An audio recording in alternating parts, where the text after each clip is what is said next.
is 5:30 p.m. Wednesday, March 18th, and I'm reconvening the regular meeting of the school board recessed from March 17th.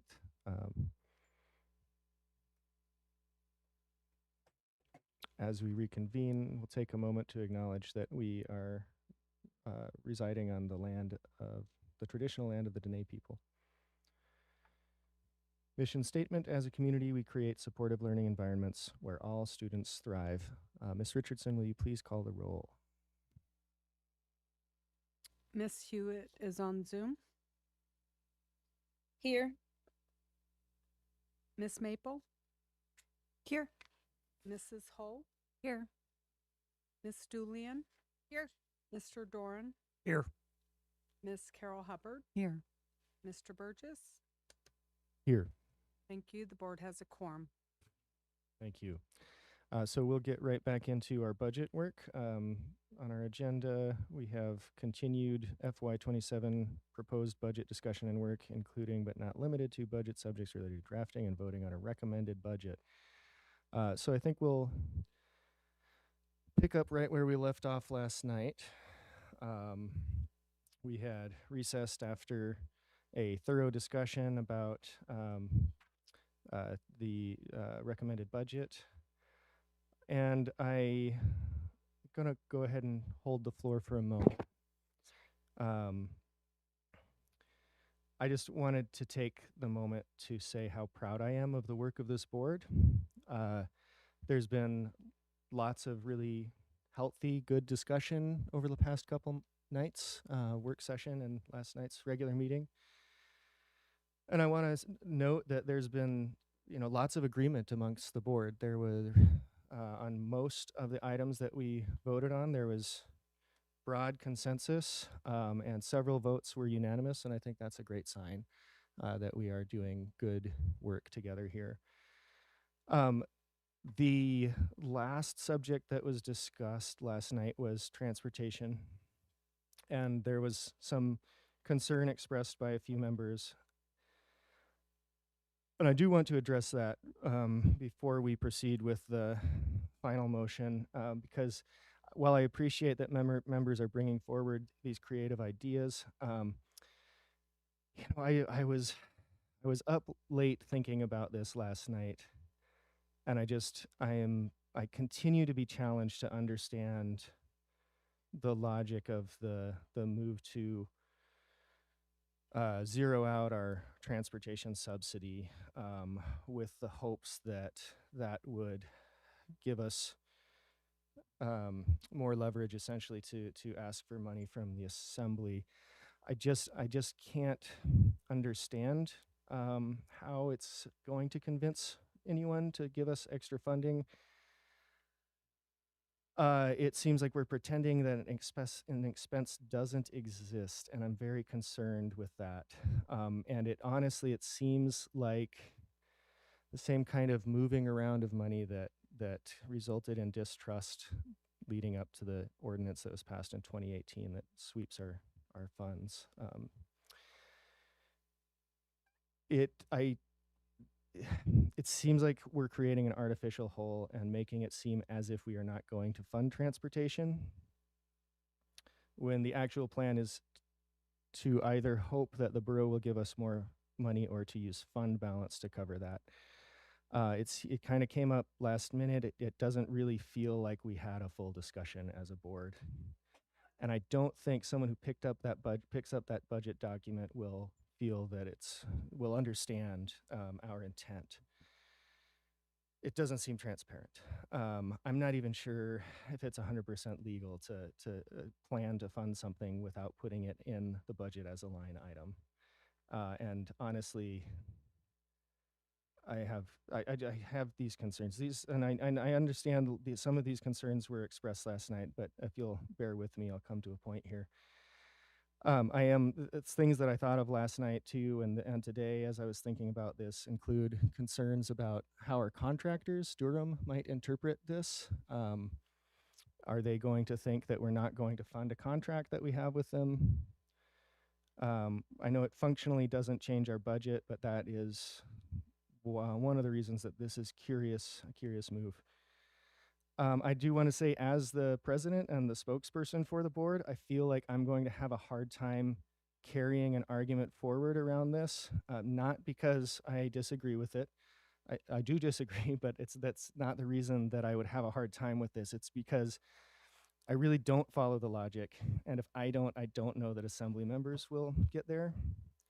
We haven't really talked to any assembly members on this issue, so I'm not sure that it's really something that's viable or persuasive. And I feel that it weakens our position, not strengthens, by ignoring a cost in our budget. And I just don't see a likelihood of success here using this strategy. The assembly can't give us targeted funding. That's not the mechanism that they have. And I don't think we want to ask them to do so, because the lines of authority need to remain clear and we need to maintain control over our expenditures.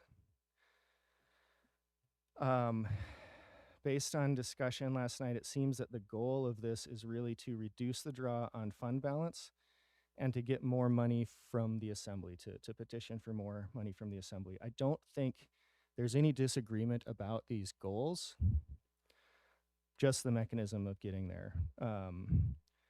The mechanism that we do have available to us is the local contribution. If we want to ask the assembly for additional funds, that is the mechanism that they have available and that we have available. That process is clear, it's laid out, it's transparent, ethically sound, easy to understand,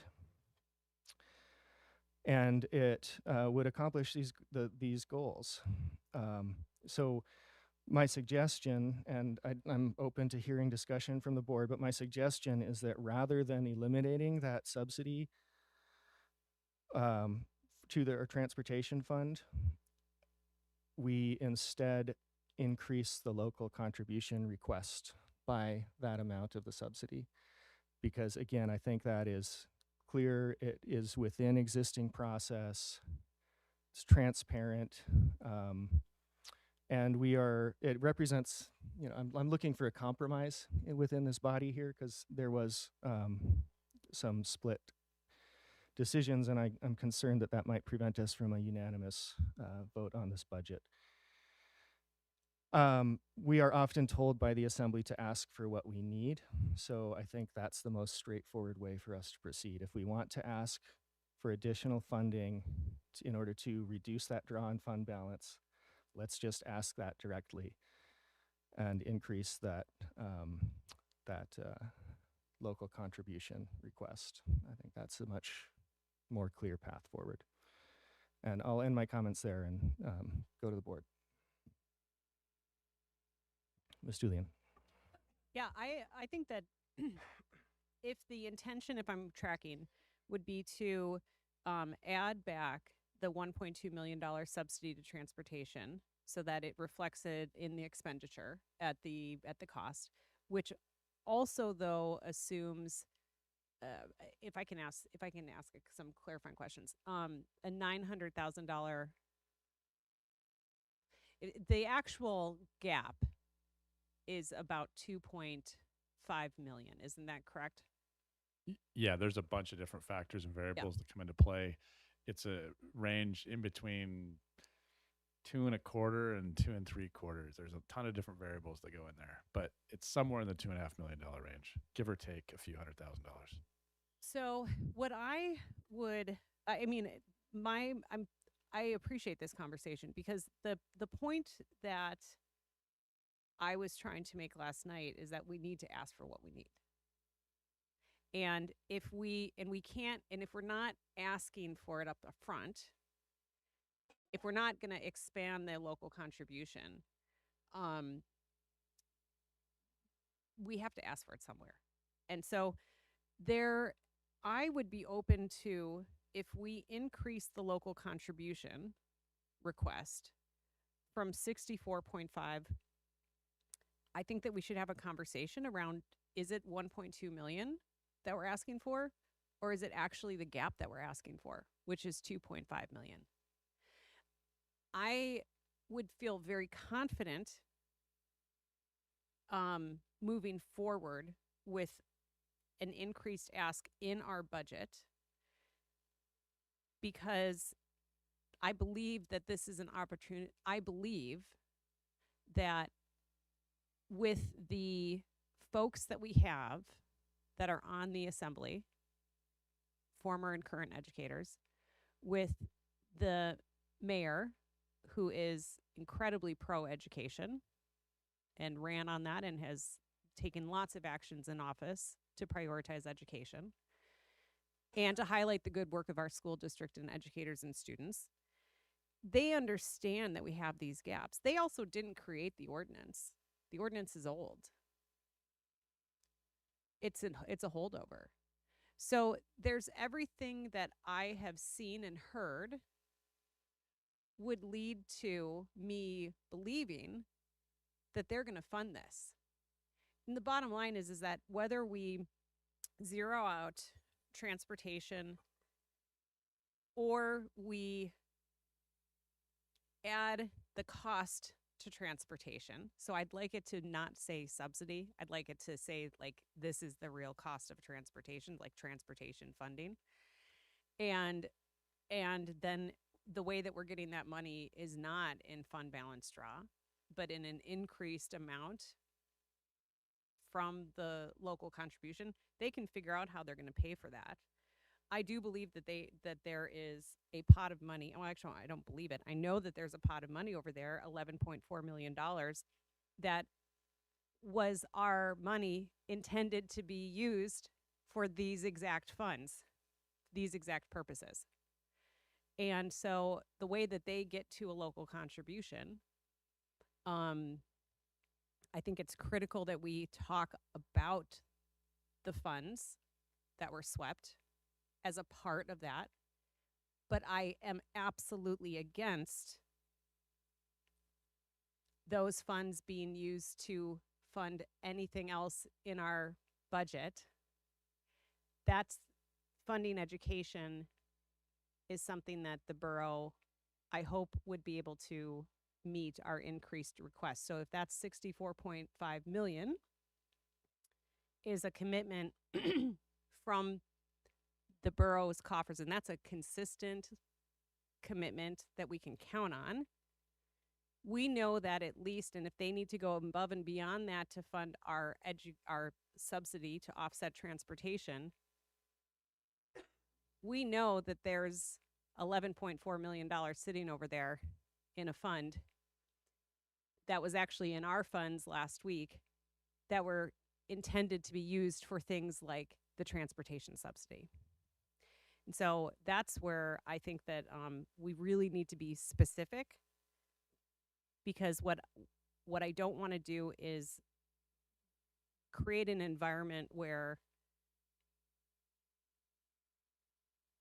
the additional funds that have been swept now from our savings are being used to artificially increase a fund balance for our general operations. I would only be okay if it was used for this subsidy. So I think it's a creative solution, and I think that it puts it in writing, and I would be supportive of that. But that would mean that we would be increasing on paper, and whether or not we say it's the local contribution or we write something else like a transportation, and I agree that they can't direct funding like that, but specifically outline that this is an additional pot here that we need of either 1.2 million or 2.4 million to help offset that subsidy. I mean, I think I'm supportive in general. Mr. DeGraw? Yeah, thank you, President Burgess. So I'm not going to give an opinion. I have no opinion on the amount of the local contribution that the board arrives at for your recommended budget. I don't disagree with the comments. I don't disagree with really in principle with any of the comments that have been made. I will say from my chair and my position, don't see legal issues with what was passed yesterday. I'll just say that to you, President Burgess. And we haven't run this by legal, but in my experience, I don't necessarily see legal problems with what the direction that unfolded last evening. I will just throw out a word of caution. I don't disagree with the statement. I think it's true that we have a very pro-education assembly currently. I would just have a word of caution. The higher we go, the more we want to pay attention to sustainability and the borough's the ability to maintain certain levels of a local contribution. And so we're talking possibly putting on the table, increasing it by 1.2, maybe increasing it by 2.5 from a $64.5 million level. I think it's safe to say there's question marks about the sustainability of a $64.5 million local contribution. At least that's what I have heard borough assemblies state publicly, as well as the mayor. So that's all I would say. I have no opinion. I fully support a robust dialogue tonight and a good debate on what that number should be. I'll just be here kind of consistently reminding you guys to be thinking of sustainability, because that's an important. And I will say this, I agree with Ms. Julian wholeheartedly. The 11.4 million is extremely important for sustainability. They're one-time dollars, yes, but our position is firm in that those dollars help us buy time, and they allow us to take some liberties, to go out on a limb a certain amount, so to speak, and to dedicate those dollars to operations that benefit staff, they benefit students. Those dollars are extremely important to the financial well-being of this school district, and it directly impacts our ability to offer services to students. That is a very important point to make, I think, publicly and very strongly. So I'll just leave it at that. Thank you, Mr. DeGraw. I have Ms. Maple, then Ms. Carol Hubbard, and Ms. Julian. I would like to move to amend the budget to restore the 1.2 million in transportation subsidy and increase the local contribution request to 65.7 million. Second. Motion made by Ms. Maple, seconded by Ms. Hull. Ms. Maple, will you please speak to your motion? I really appreciate you bringing this forward. I appreciate that there's shared understanding and commitment to the goal and compromise down the line for how we get there. I really appreciate it.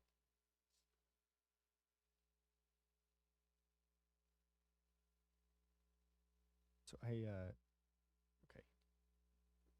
Ms. Julian.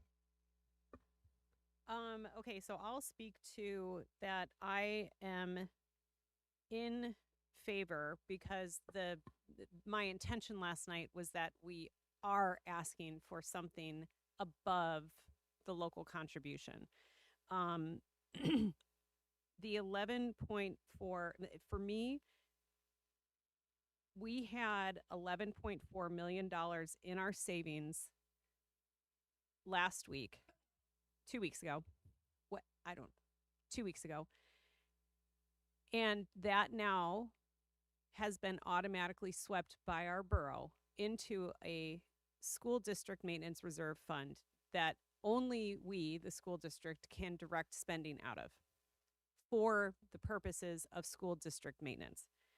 Now, I want to be clear that those funds being swept entered a lot of risk that we did not have at the beginning of this budget cycle. Because we knew that we were going to have to put a subsidy into transportation. We also know that there are things that we I think all discussed and talked about it as a board, even at our work session, about the things that we are keeping in the forefront of our mind that we know that might happen after the budget process. We have charter application. We have a charter appeal. We also have, we're in active negotiations with 2 of our largest bargaining units. And those things are not concrete yet. Now, what I am not in favor of, and I think I need to state this publicly. I am not in favor of $11.4 million from that were supposed to be used for our savings to go towards anything other than what we were intending it to be a subsidy for. So we had intended to subsidize out of our general fund or out of our transportation fund 11 point to the tune of $1.2 million that we had responsibly built up over years of very hard decisions for things like transportation, health, risk, food services. That's what those funds were meant to be for. We now have $11.4 million less, and they're just sitting there. And they'll just sit there. There's, I think, a very amazing opportunity, and I like to use that word opportunity. There's a great opportunity right now with a pro-education mayor and a pro-education assembly to address a couple different things. Finding a way forward for that $11.4 million to come back to the school district.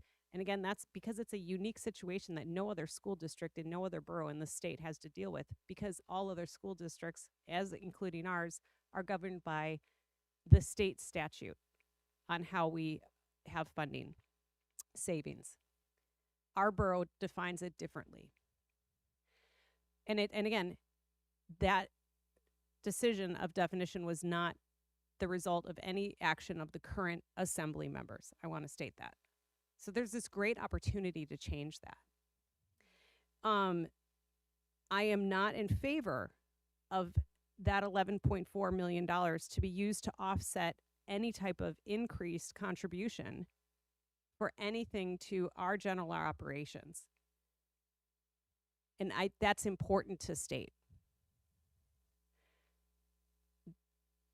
I also, though, if I can ask some questions, know that the borough is in a very, very good net positive position to the tune of $15 million this last fiscal year. And the way that property assessments have just increased, their tax base has just expanded pretty greatly. So, and how much money is the max local contribution? It's approximately $74 million. So they have room to grow. And most other large boroughs in this state are funding up towards the max. We're unique in that we don't get that. So this community and these leaders who ran on being pro-education have a great opportunity to say, we're going to make it a priority. They also have said, don't worry about sustainability. Don't save money. We're your funding body, and you should count on us and ask us for what you need. So I would agree that this is what we need right now to do the things that we want to do that many of us voted in consensus of last night. And that's that we need $67.5 million from the local contribution. We also need the state to come through and the federal government to come through.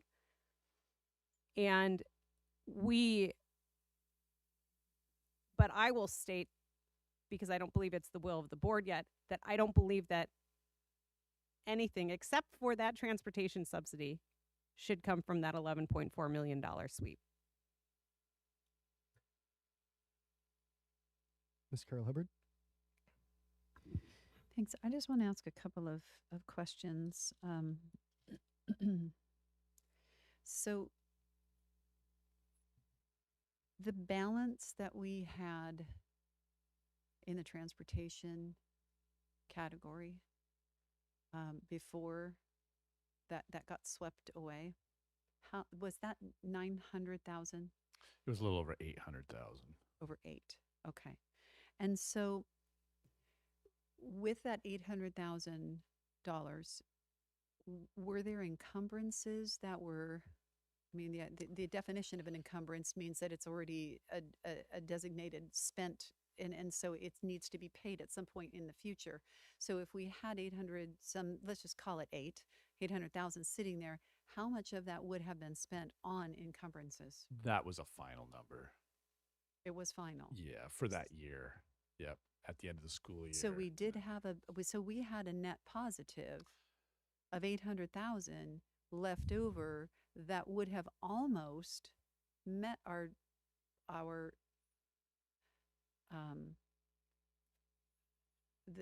the amount that we need to subsidize what we get from the state this year, the amount that we need to put in. Like, we're looking at 1.2, right? Or no, are we looking at 2.5? Okay, so Sorry. the confusion comes in with multiple years in play, right? So we're talking FY26, and now in the budget we have the 1.2. That's for FY27. Right. So let me try to just keep your bearings straight. It's confusing. So at the end of FY25, we had $800,000 going into FY26. That's available for FY26, current year. You with me? Mm-hmm. Okay. Last budget cycle for FY26, the board approved a $2 million transfer from general fund, 2.0 for current year. So that creates $2.8 million available to address a potential gap. You with me? Yes. Okay. Anticipate about a $2.5 million deficit. We anticipate, so 2.8 available with a $2.5 million rough deficit. So we anticipate $300,000 or $400,000 to be remaining at the end of FY26, right here in June. Okay. Okay. Mm-hmm. So now for FY27, now, and I've stated this before, we're going to anticipate a negative number, even if we transfer $1.2 million. Because we're still, let's say we just assume the same deficit, 2.5. Now we're only going to have about $1.5 million available. $300,000 or $400,000 at the end of the year in savings, plus the 1.5 available to address a $2.5 million deficit. So we could easily be in the $1 million range deficit in the fund balance at the end of FY27. So a year from June. Hopefully that made sense. I think so. So for FY27, then if we need 2.5 to be square, to be even, and we have roughly 3, then we need 1.7 to put into, no, Tell me 2.5. what time. I'm sorry, 2.5, and we have 0.3, so we need 2.2 basically. Correct. Yep, for FY27. Okay. And Do we have any of that in our budget before we add the subsidy? go ahead. Before do we have any of this 2.2 already? Like, so when we get the proposed budget, some of those you said we already designed this, we already put this in. This is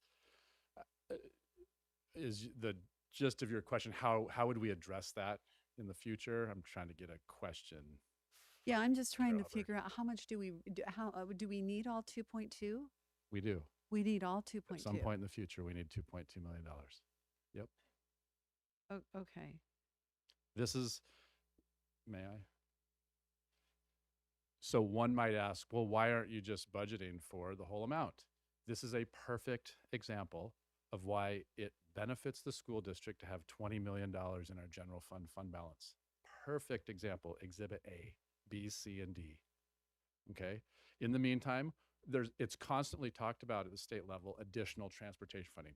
We did get last year additional funding. We went from $901 per student to we're about $990 per student. So we got an increase. It was about $1 million, but our deficit was $3.5 million before. So they just cut it down to $2.5 million. So we're still hopeful that we're going to get some more to cut down that need, right? Because there's a gap. There's about $1 million gap for FY27. We're hopeful for additional state funding. But if we don't get that, Where do we go? We go to our fund balance. And this is a perfect example why it's important. And in the meantime, those dollars can be dedicated to the classroom, right? So it buys us time. It allows us to go out on a little limb and take a risk, a calculated, measured, safe risk. And so, yes, at some point, we're going to need $1 million to plug FY27 in the future. But having $20 million, an appropriate, not exorbitant, it's not excessive, it's a very appropriate 5 weeks of expenditures for this school district, 5 weeks, it's not a long time. That helps us take these calculated risks so we can, in the meantime, try to focus as much as we possibly can on the classroom and not taking dollars that are intended for instruction and having to put them towards transportation that's not adequately being funded. So I went on a little soapbox there, but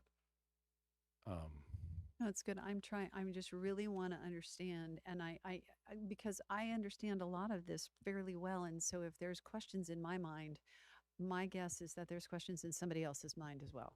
yeah. So the ask then, if we really are going to ask for what we need, because that's what's being told to us is ask for what we need, we want to ask for how much for transportation? I mean, how much do we need to add to the ask So to cover transportation? yeah, again, I don't want to I don't want to delve into this arena. I'm your advisor. I'm advising you now that without any subsidy for FY27, we're going to be about $2.2 million short. Okay. With a $1.2 million, we're about $1 million short. I'm an advisor. I don't get into policy. I make recommendations. Based on numbers, I might make recommendations. But, in this topic, I'm not going to dip my toe into that. I think that's fully within the purview of the board to make those decisions, but with good, as accurate as possible information from myself, from Dr. Meinert, and that's what we're here for, is to help guide the board and to help you make as good a decisions as possible. Mr. Doran. I want to address the specifics of the motion. I am very glad to see us revisit the transportation action that the board took last evening, earlier in this meeting. The 1.2 is, I think, a fair number. It's one that I would take from administration that was in the proposed budget. They took a good look at that and they said this is a reasonable subsidy, and puts us in a solid budgeting realm going forward. So I'm comfortable with the 1.2 there. I was very uncomfortable last night when we zeroed that out, and then I don't understand the reasoning with that, and then saying, but we're going to put this in fund balance, this 1.2, and know that that's going to be used for transportation. We're not going to spend it. So I was very uncomfortable last night at the end of that. So I'm very glad to see us revisit. I think it does really make sense to fund transportation, to ensure that that goes directly for the benefit of students, and to ensure that we are looking to provide busing through the end of the school year. Okay? With nothing there, we are looking at having less money, less busing service during the course of the year, whether it's reducing routes or so we can stretch it out to get us through the year, or acknowledging, as we acknowledged, we're going to have to we all anticipate subsidizing it. We just, at what point we do it. So doing it up front, I really like. I'm comfortable with the 1.2, with that recommendation from the administration, and in our various discussions since the 1st of February, um, that's been a comfortable number. What we actually have in the at the end of FY26 in that fund, um, we'll have to see. We wound up with a nice number at the end of FY25. We'll see where it is at FY26. That being said, I do have concerns in the second part of the motion, not in terms of the number suggested. I hope we'll have some conversation around that, but in the linkage to it to be transportation. It does not make sense to me to link it to transportation. This is not a transportation issue. There's a budget item. It's, we could pick anything and say, oh, well, there should be, pay for fuel, pay electricity. Okay. It does strike me as we were talking, and we're playing around with the $1.2 million potential additional ask to the local contribution, is one of the neat things in this budget that we did last night is we added approximately $1.2 million for student school support with tutors and behavioral aides. That's very, very attractive to say what we're doing in the schools and the classrooms. If we're going to make an argument for something, then we should say, let's highlight those things. More importantly, though, is we have a basic need in transportation. Let's just take care of that. I'm fully supportive of that. I'm glad we're having this continued conversation. Then, really, let's take a look at what our need is. Where we finished last night is, with the 64.5 suggested for the local contribution ask, we were able to do that even with putting money into transportation that on that ledger side. If we want to increase the local ask, let's do it with something that really is attractive and really does resonate, not just with the assembly, to the community, because they also have to deal with all of us. They have competing requests at the borough side.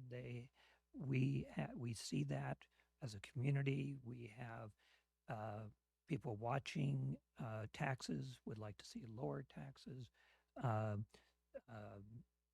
some quarters, et cetera. So we're all invested in this. So I do like moving that 1.2 back into our budget. It's a reasonable number from administration. It is it recognizes a cost that we know. We have done good things with this budget, and we have things we can point to. There are also things that we're not doing with some good reason, not to,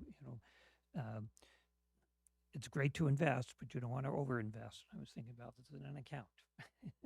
They put it in bonds or stocks or whatever. You make some choices there. We talked about sustainability, and we want to make sure these things go for years. We don't have savings.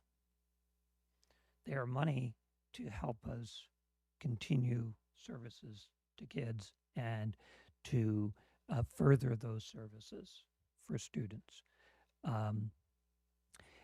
If we, and this board, many times, not just this board, the school board over the decades have put together a list of, if we get X amount of money, this is what we're going to, how we would use it.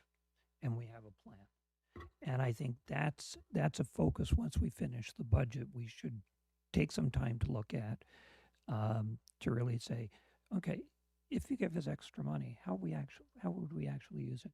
That could be to help with our recruitment retention of educators. We need staff in order to have a lot of the services to the students that we hear from our community want.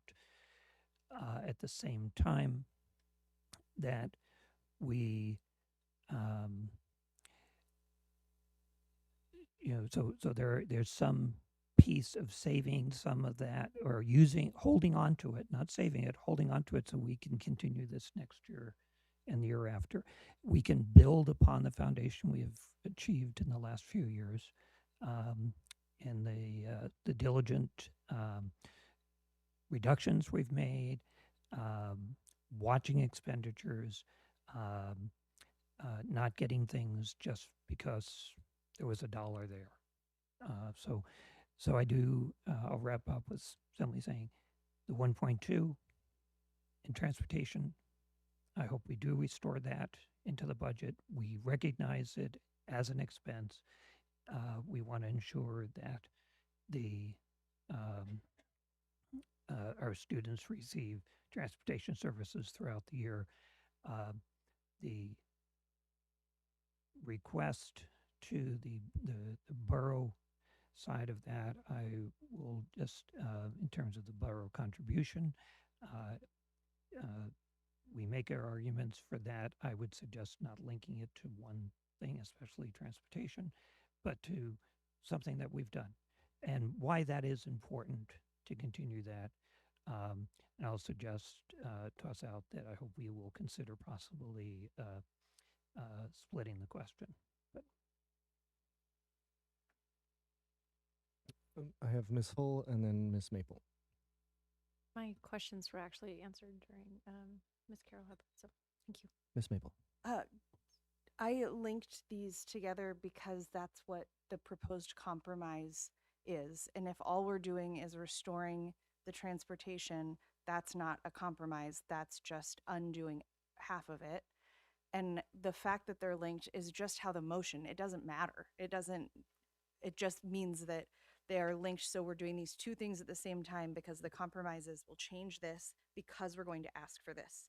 So the assembly doesn't care what our motions look like. They care what we propose as our budget. So I made them connected not to link transportation. I made them connected because that is the compromise that we decided. And I would argue that we have already done the work of deciding what the meaningful ask from the borough is, and this is it. It's just a different way of asking. We spent yesterday making motions and voting on every item, and I do not want to do that again. So I understand why we wouldn't have them linked ordinarily, but I hope that there's understanding that the reason they're linked is because that is the nature of the compromise, not because there's an intention, not anything else. That's to ensure that if we're compromising on this piece, it's because this other piece is changing. Mr. DeGraw.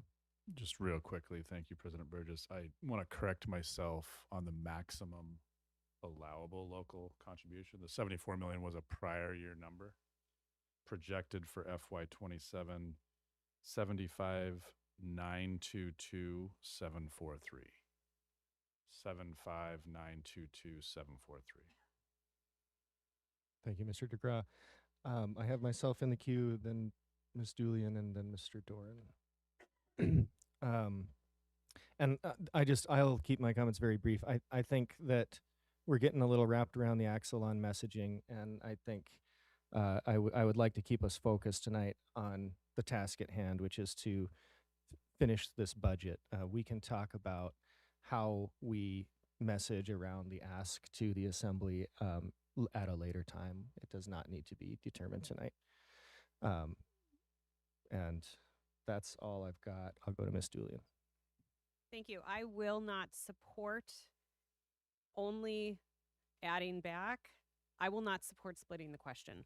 The compromise that is in front of us it was a very good compromise. And if the question is split and we only look at increasing the transportation subsidy, I will not support this. The compromise, what has been articulated tonight, and I thank President Burgess for that, is an articulation of the numbers of what we expressed and the majority of the board voted on last night, which is that we are not going to balance insufficient funding for transportation on the backs of educators. What we are going to do is ask our funding bodies to fund the expenses to run this amazing budget that we came together last night and built. And that's a and that messaging, and thank you for that note. The reason why my talking points right now are so keen on transportation is because last week we had $11.5 million more in our savings that we have built responsibly, sustainably, and within the state statute legal realms, not exceeding state statute, not exceeding the law of what's allowable. We had that fund to be able to offset this subsidy, and we lost it. So that's why talking about my amendment was really focused on transportation. But I agree, we have built a phenomenal budget that I have heard amazing feedback from educators today and last night as we were making bold moves to invest in the programs and in the classrooms that are going to absolutely help our retention and recruitment and student learning and student outcomes and student safety. I am so excited about what we've done. And that, of course, is what we're going to talk about and scream from the tops of buildings. But when it came down to what my purpose was last night, of course, the honing in is that $11.4 million that's no longer in our savings is critical. But I think that this compromise is good. I will support the amendment that's on the table right now, which includes doing both things at the same time, because it captures the intent well. And I want to appreciate and share my gratitude of President Burgess for bringing forward a creative solution, because I like to throw those out there too, but a creative solution that gets us here, and I'm supportive of it.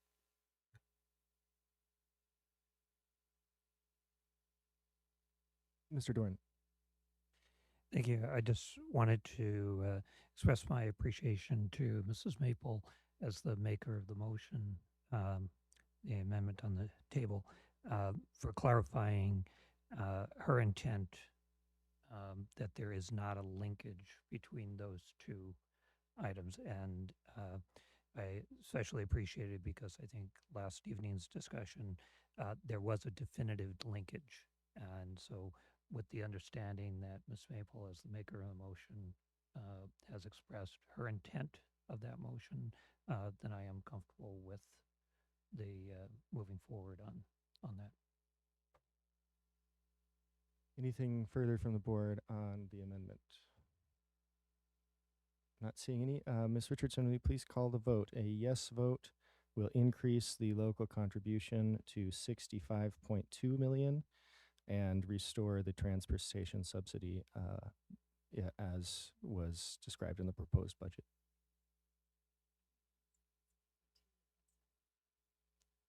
65.7 will be the total. Did I not say that correctly? I apologize. The increase will be a yes vote will increase the local contribution from the borough by $1.2 million for a total of 65.7 million, as well as restore the transportation subsidy of 1.2 million as was in the proposed budget. Ms. Richardson. One more thing from administration, Mr. DeGraw. Yes, just to give the board full information, yes, 67.5. The number is going to be 65, 750, 995. Thank you. Actually might be 770. Hold on. We got a lot of numbers flying around. The intent is captured though, right? Okay, as long as we're good, it's going to be right in that range. 65, 7 something, 995. Okay. And well, I'll pause there. Ms. Richardson. Okay. Miss Hewitt, Yes. Miss Maple, Yes. Mrs. Hull, Yes. Miss Julian, Yes. Miss Carol Hubbard, Yes. Mr. Doran, Yes. Mr. Burgess. Yes. Thank you. Motion carried. All right. That brings us back to the main motion. I'm going to go to administration. Mr. DeGraw? All right. Thank you, President Burgess. So you have two documents in front of you. We are going to request, I think it's going to be a brief at ease to be able to go and update just a small handful of numbers. And then we will come back just so I don't have to repeat myself when we come back. I think the resolution is self-explanatory. That number, total budget operating fund number, is going to go up by $1.2 million. And then we'll slightly modify the memo that's in front of you. The memo there is describing the specific changes.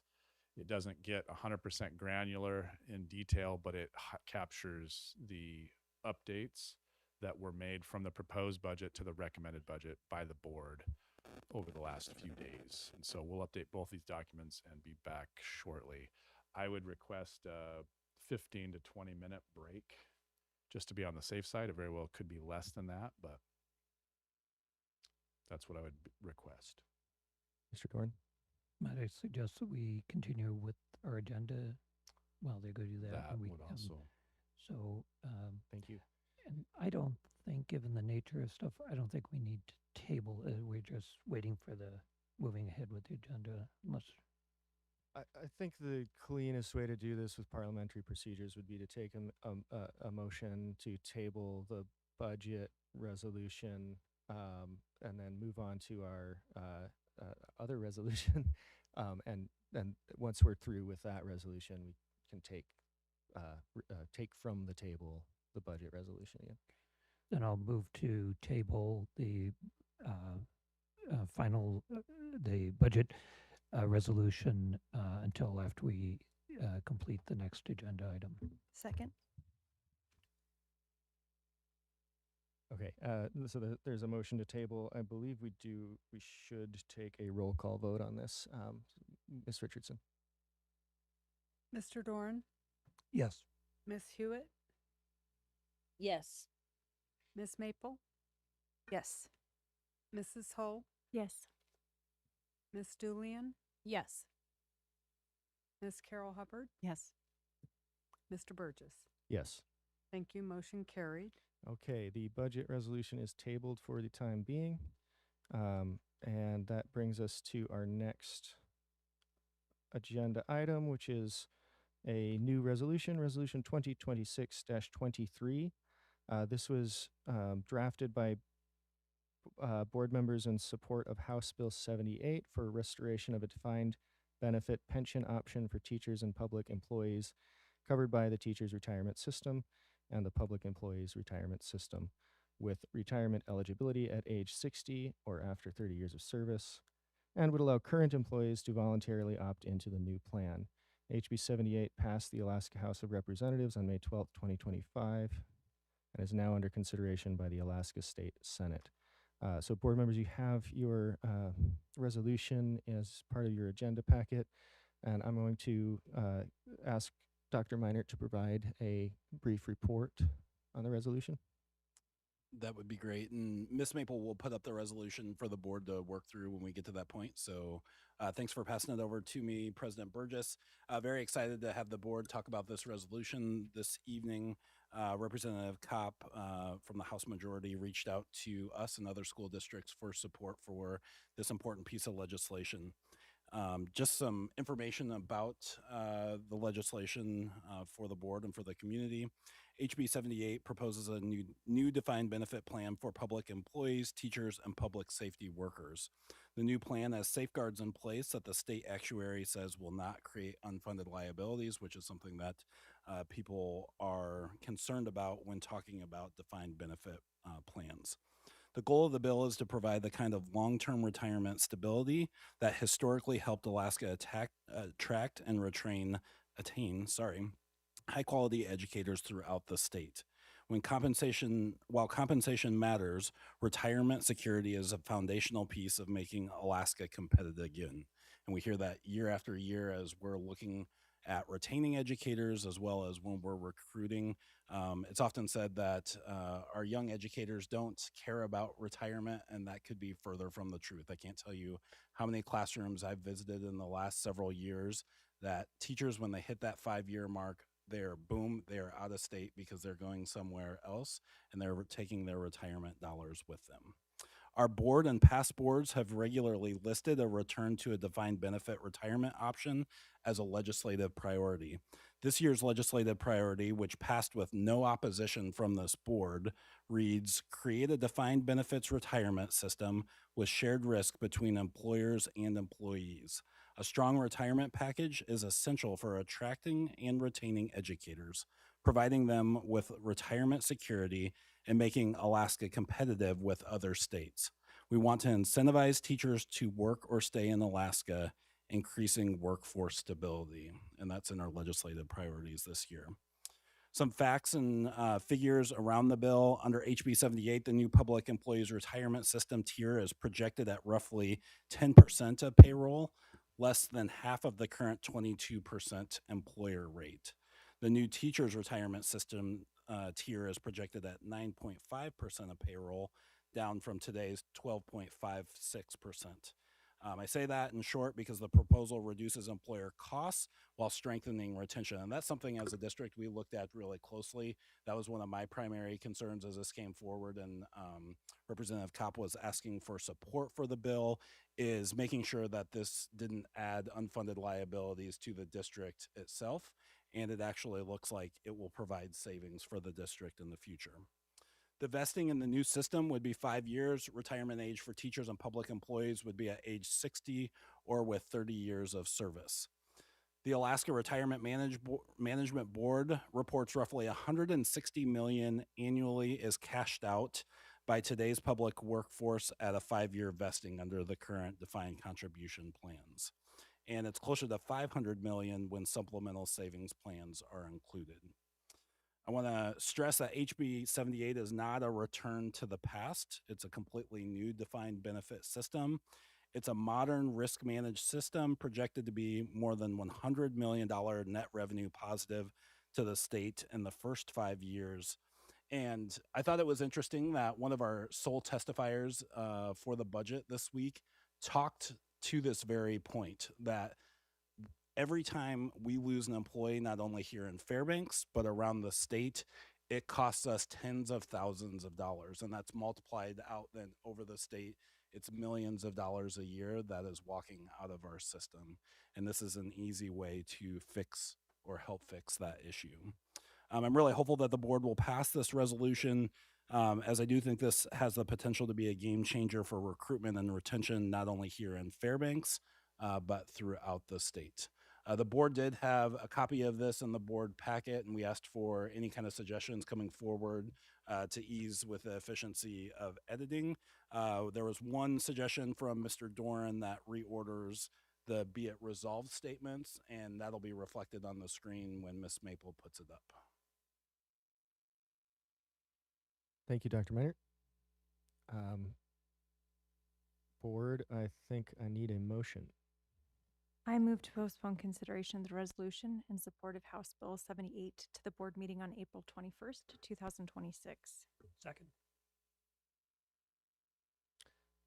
The motion is to postpone consideration. I believe we would need to have the main motion on the table before moving to postpone. Is that so let's go ahead and get the main motion, and then Ms. Hull, I'll recognize you for the. I can do it. I move to approve resolution 2026-23, a resolution of the Board of Education of the Fairbanks-Starborough School District in support of House Bill 78 relating to the restoration of a defined benefit retirement plan for Alaska educators. Second. Ms. Hull. Or actually, sorry, let's do this properly. Ms. Julian, would you like to speak to your motion? Sure. I am looking forward to, I'm going to speak in support of this resolution tonight. I think that it's interesting that Dr. Meinert just talked about young teachers not caring about retirement. And I think that's one of the reasons why that even may be a thing is because they don't have great retirement benefits here. So this is I was very pleased to see this come through, and I look forward to supporting it.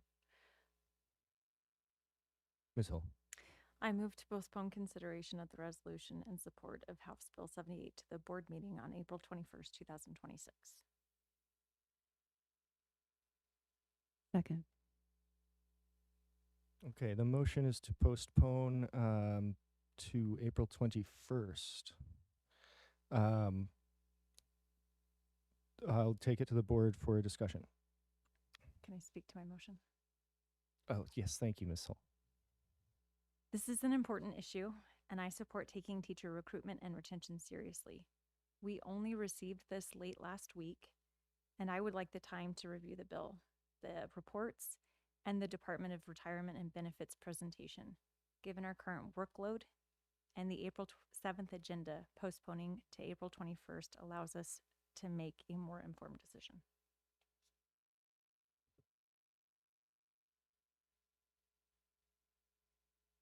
Mr. Doran.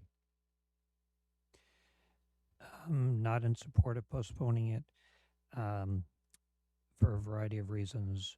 One is this bill has been under development actually for 2 years minimally in the current legislature. It has been under review for 20 years in terms of the topic since the state changed its defined benefit retirement to defined contribution. And I think it is timely. If we wait until the end of April, there is actually very little time before the end of the session. And this legislature ends next January, and basically, unless they come back for a special session, it really ends at the around, and I don't have the exact date, but towards the end of April, 1st of May at the latest. So the timeliness is important. The topic is been of great discussion. I am very comfortable moving forward with it, and actually my suggested edit that Dr. Mind referenced earlier in just switching the two resolves, the first two resolves, it would give the emphasis on that we recognize there's a teacher recruitment and retention crisis, and there's an urgency. We did it in our legislative priorities as well, and then that HB 78 is actually one that gets us there. Is it the perfect one? Arguably, no, but it is the, we talked about compromises. It's basically the best compromise and agreement that we have seen the legislature come about. If they do make one or two small changes, that can be there. If it's major, I mean, that's a whole different thing. But the way it's moving forward, the way it reads, I am comfortable with it, and having seen the impact of having a defined benefit option for state for teachers. I've followed this since the 70s, and in its various iterations. So I think it's timely to move ahead.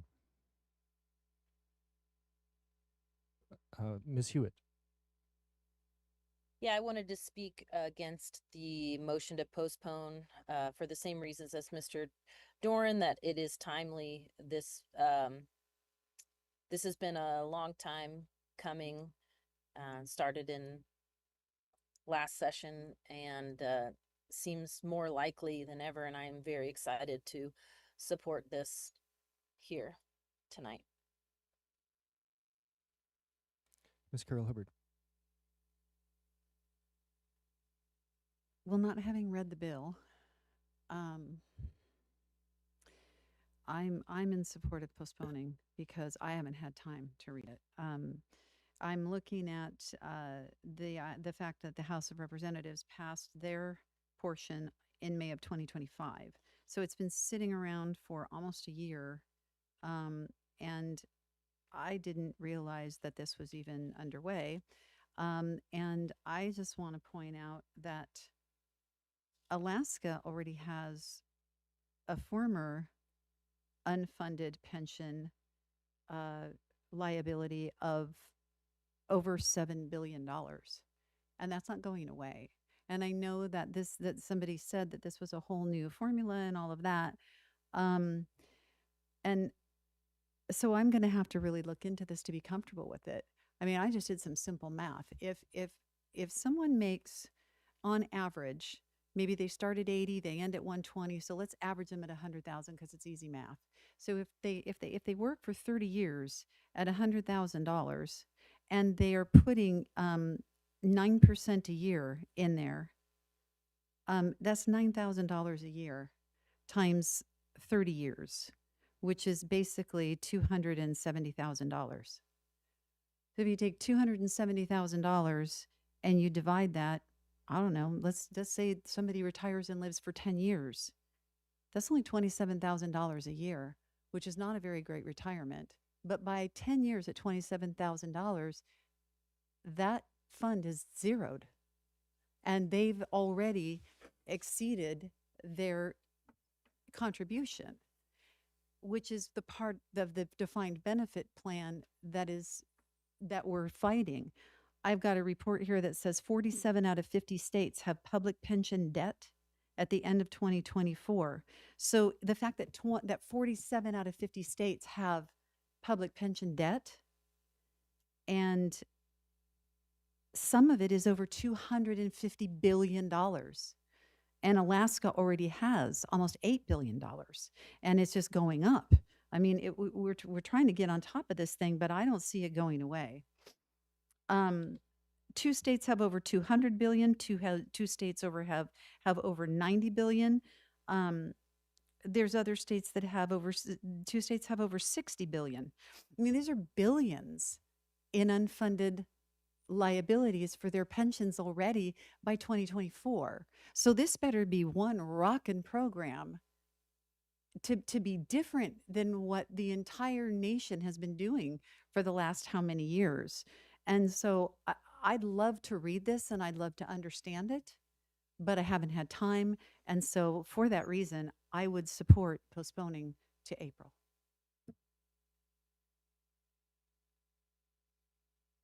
I have Miss Julian and then back. Dr. Minert, go ahead. I can be in the queue too. I just had some information for Miss Carol Hubbard. So, however we want to work it. Please, now is fine. Okay.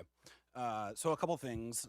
This is a completely different plan than what our current system was under with Tier 1 and Tier 2. And actually, as they've been working through this, it's projected that that unfunded liability that you're talking about will be paid off by 2030. In this defined benefit plan, there's some safeguards that weren't in previous plans and aren't in plans in other states. And so as they've crafted this legislation, they've looked at some of those issues with other states and they've built in some guardrails so that we don't find ourselves in the same position as before. Two of those guardrails are one, employee contributions rise automatically if the rate of return on investments isn't met. And so if it's looking like the rate of investment isn't coming back from the state to fund this plan, then the employee contributes more to the plan so it stays solvent. The other portion of that is there's an inflation protection piece of it. As part of the bill, members receive inflation payments. Those payments will go down if, again, those investments aren't there to ensure that the plan is solvent. And so there are third parties that have looked at this and that are endorsing it. And again, we are the only state in the nation that doesn't have a defined benefit program for our educators. And we are seeing that. I mean, we are having an incredibly difficult time recruiting and retaining educators because you can go virtually anywhere else in the nation and receive a defined benefit plan that will provide you a living wage for the rest of your life. And that's what we're asking for our educators here in Fairbanks and around Alaska. Thank you, Dr. Minert. I have Miss Julian and then Miss Hewitt. Okay, thank you so much. I would like to move to amend the motion to postpone to April 7th.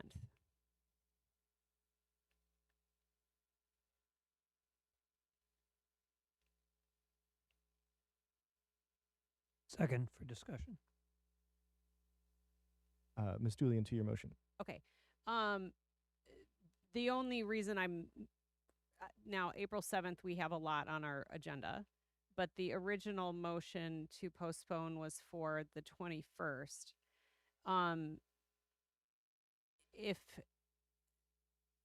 what I'm hearing from members is a desire to, and I understand because we did get this on Thursday. Yes, and I agree that this has been a long time coming, but it doesn't mean that we knew that it was going to be on the agenda and we're read the full bill.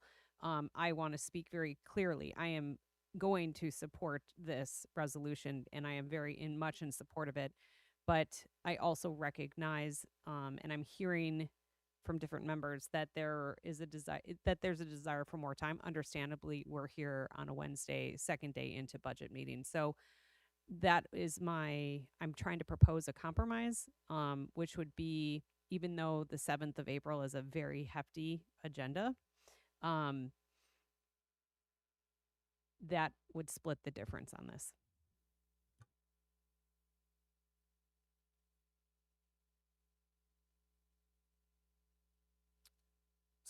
Okay, so I'm going to go ahead and go to Miss Hewitt, and then we'll go back to the queue for the amendment. Miss Hewitt. Yeah, I just wanted to point out that we supported in our legislative priorities for our state to return to a defined benefit, and I would very much like to support it now. Sorry, that wasn't speaking to the amendment. Yeah, no, that's okay. Ms. Hall. I would be willing to support the compromise because to me, it's about the time. We haven't had time to look at this bill in depth. And I like to form my own opinions about things, and I want time to be able to talk um, and do my research. So if this is the compromise, I'll take it. Mr. Dorn. I,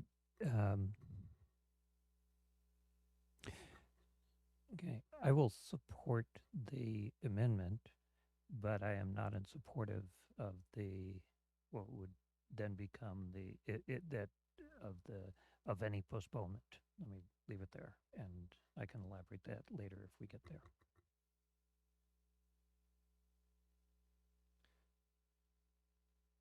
Okay, so the motion on the floor is to amend the original motion for postponement to the date of April 7th.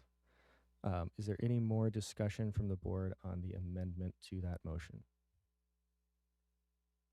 Okay, I will ask Ms. Richardson to take the vote. The vote will not carry the original motion.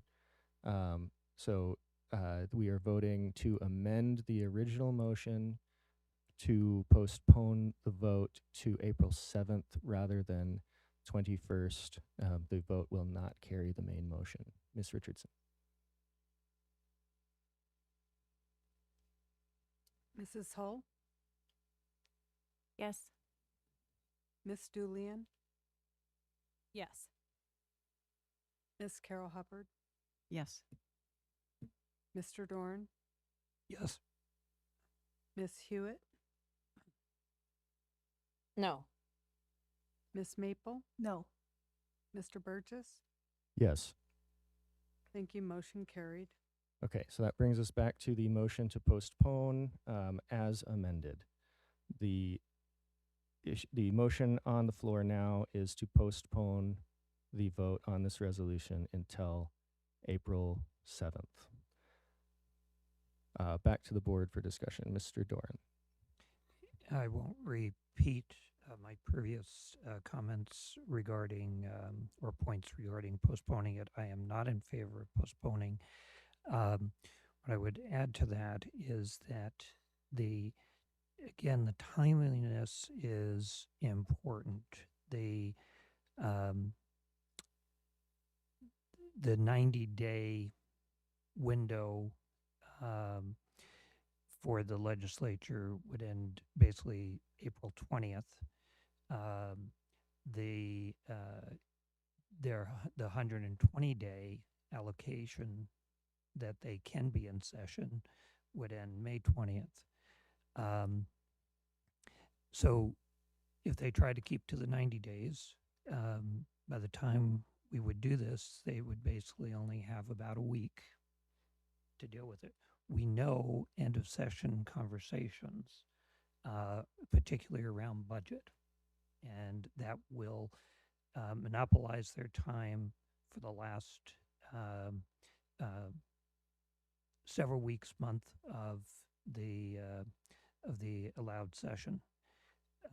So I think it is timely. I do understand that and appreciate that not everyone has had a chance to read the bill or follows this necessarily. But I'm also very mindful of the fact that this is a legislator reaching out to us. And one of our messages is always to the legislature, if you have something that we can help with, call us. We are available to you. And I am really also, in terms of why I think it's advantageous not to postpone this, is we have had Gary Wilkin when he was in the Senate, and our local senator, who did a tremendous amount of work when we shifted from defined benefit to defined contribution, and he actually gathered very substantive data that laid the groundwork for saying that a defined benefit actually costs us less as a state than defined contribution. When he retired from the Senate, Joe Pasquan, another local legislator, picked up that and continued the work that Gary Wilkin had done. And when Joe Pasquan then retired from the Senate, Scott Kawasaki picked up. They have passed that information on. So that is some of the information that actually has informed coming to this. I do want to make a notation that the previous concern for unfunded liability was due in part, there was some actuary complications, but it was also due in part that the state legislature did not put their full contributions into the fund so it could compound. And so that was one of the reasons why it's shifted out of those actuarial predictions. So I think it is really timely. I will keep it to that focus on the postponement, since that's the motion, that we support the legislature. We support this moving forward. It has been a priority for several years for us. And as a district, we know it.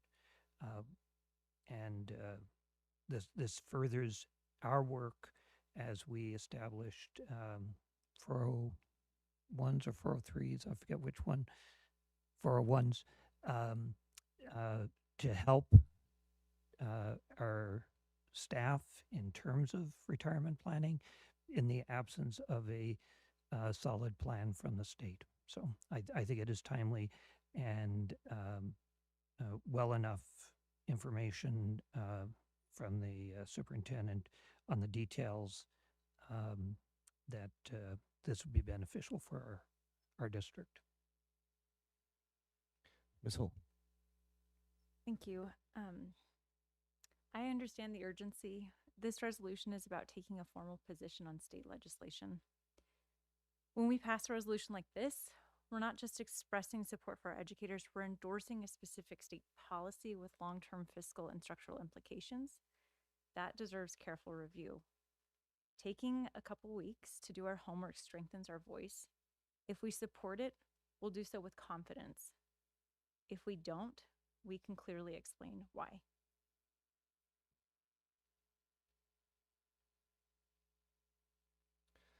I have myself in the queue next. I will speak against the motion to postpone. I truly appreciate the desire for board members to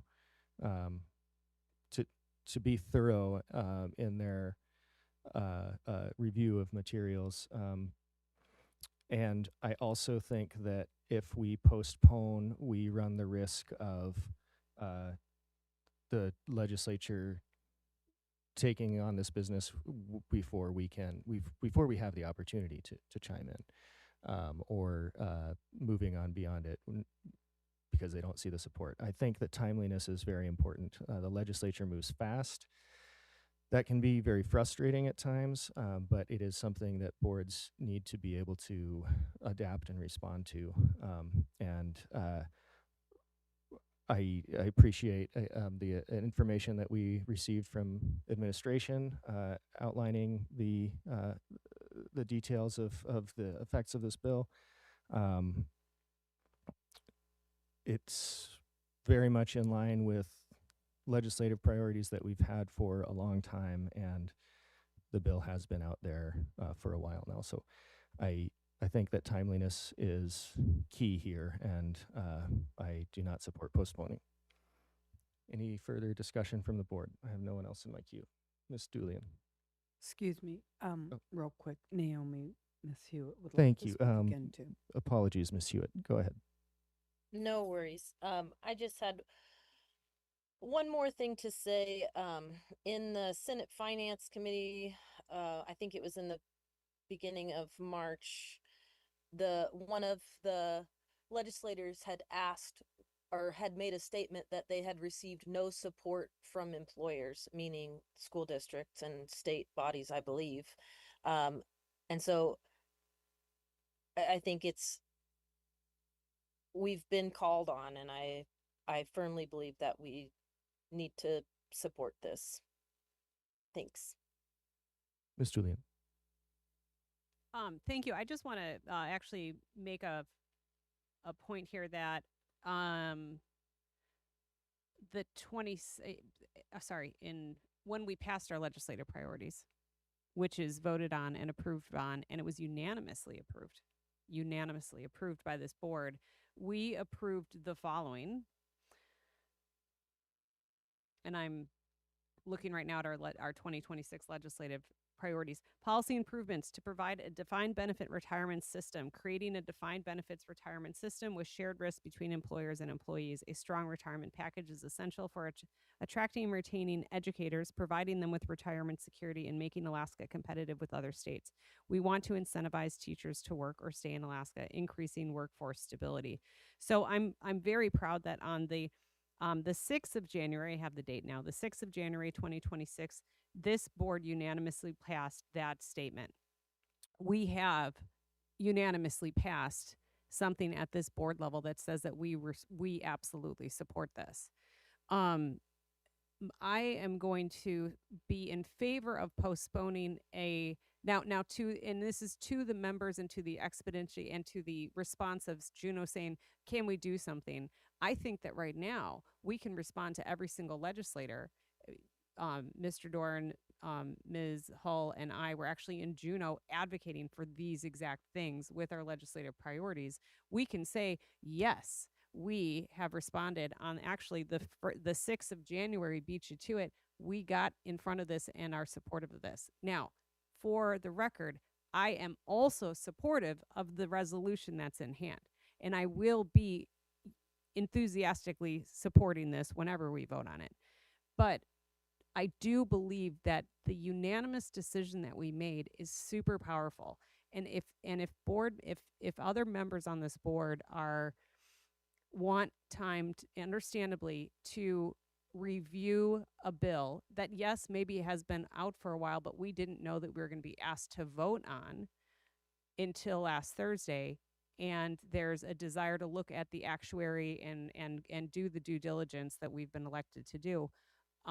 I believe that that's okay, because I believe that we are, one, still able to respond to legislators and say, heck yeah, we are in front of you. On the 6th of January, we unanimously passed this thing.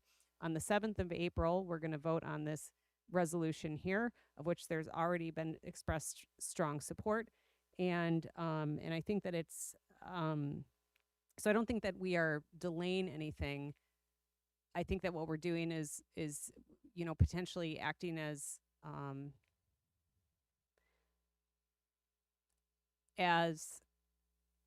we're assuming we are giving grace to our fellow board members that want more time, understandably, because this came forward as we need to vote on a specific piece of legislation. So I'll support the pause on it. Also knowing that, yes, I mean, it is true that the legislature could convene within 90 days, but I don't see that happening. I see that happening in the conversations that I have had, that they'll be there the full time into late May. So an April 7th vote, and also being able to lean on, we already unanimously passed a really strong statement. I feel comfortable giving that grace to fellow board members. Ms. Maple. Oh, my mic's already on. Question, I don't know who my question's to. I'm just gonna ask it. Is it possible to go through the process of reviewing this document and ensuring that it is for those that are in support of it at a place that they'd be happy to vote on, talking about if there's any edits to make. That's what I'm asking. At this time, so that it is completely ready to go, because we will not have time on April 7th. If it gets postponed, we will not have time to discuss it. That meeting, we just had an agenda setting meeting today, and that agenda is heavy. We already have been talking about what will have to delay if one conversation takes too long. So I'm unwilling to delay the conversation because I think that it will force this to go even further out. But if it would be possible to get it completely ready now, I would consider, like, I would like to know if that's a possibility to inform my decision on whether or not I'm willing to wait till the 7th. I don't know who can answer that. I think that would be a question to the maker of the motion. I would absolutely be willing to do that as long as it was the postponement of the vote. Yeah. Or postponement of voting for the resolution. I'm fine talking about the resolution tonight.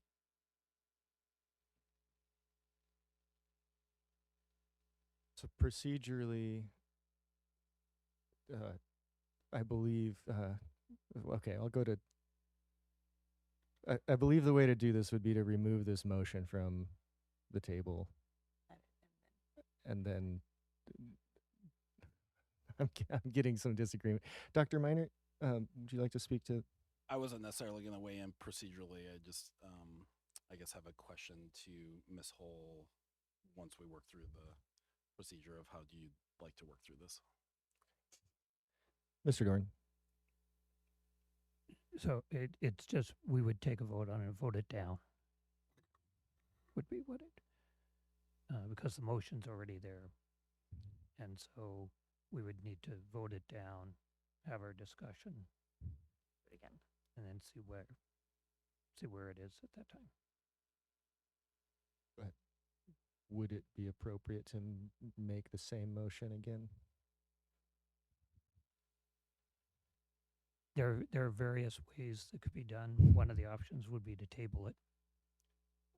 Okay. Oh, if we didn't want to use the same wording. Fair. But I fair. think if I got the intent is, and it could be at the end of our discussion, we're comfortable with it. But there are different ways we could do that. But to continue the conversation about the resolution itself, the cleanest is to vote this down, have our conversation, and then decide what we. That seems like a reasonable way to proceed if there's no objections from the board. All right. So if there's no further discussion, we will go to a vote on the motion as amended. A yes vote will postpone discussion and voting on this resolution until the regular meeting on April 7th. A no vote will allow us to proceed with discussion during this meeting. Ms. Richardson. Miss Carol Hubbard,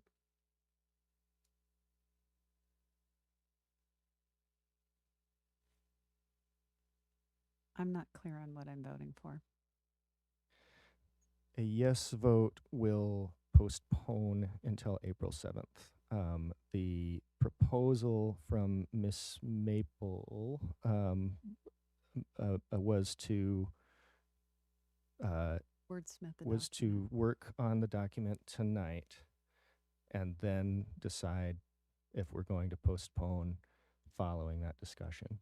So in order to do that, we would have to vote no on the motion that's on the floor so that we can discuss tonight. No. Mr. Dorn, No. Miss Hewitt, No. Miss Maple, no. Mrs. Hull, No. Miss Julian, No. Mr. Burgess, No. motion failed. So the motion to postpone has failed, which brings us back to the motion on the table or on the floor. And I would like to, at this point, if there's no objection from the board, open public hearing. Is there anyone who would like to testify on this resolution tonight? Please come forward, state your name, spelling your last name, give your area of residence. You'll have 3 minutes. You know the drill. Thank you. Danette Peterson, Peterson, Fairbanks, Farmers Loop area. Forgive me for not having prepared comments. I did testify, I believe 2 weeks ago on this when it was up for public comment, and should have saved those. I believe that this bill is so crucial to retaining and recruiting Alaskan educators. We have one of the highest, if not the highest, teacher turnover rate in the nation. And at one point in time, that was kind of isolated to off grid urban areas, and that's no longer the case. In our own district, 1 out of 6 teachers will leave our district, and we will have to replace them. It costs over $20,000 to onboard and recruit a new educator. The idea that young educators don't care about retirement is just absolutely false, and that narrative has to be debunked. This is, as Dr. Meinert said, not a return to the old system, and those that keep saying that narrative are really clouding the issue. This district has struggled and even budgeted for vacancies, knowing that we can't recruit all of the educators that we need, and we aren't retaining them either. We are losing educators to states that are not that far away, Washington and Oregon, that provide a real retirement as opposed to just a defined contribution as Alaska does. Moreover, to add injury to insult, we don't offer our educators any Social Security benefits. We are the only state that lack both. I truly appreciated the resounding support from this body when it passed the legislative priority. I ask that you continue to show your support by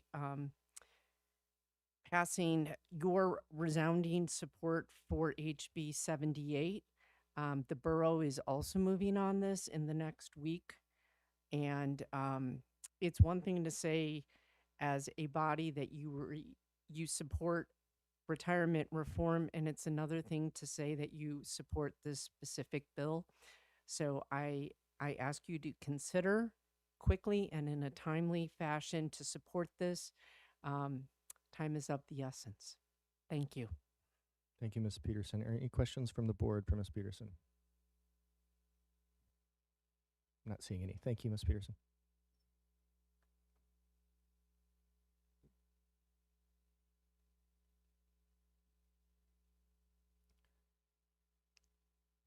Please state your name for the record, spelling your last. Give your general area of residence. You'll have 3 minutes. Kristen Aaron Shoup, SCHUPP, Farmers Loop. I think you all need to make a decision tonight on where you stand on supporting our educators. You either do know tonight whether or not you support them having a defined benefits program. I don't think it's going to change in the next 2 weeks.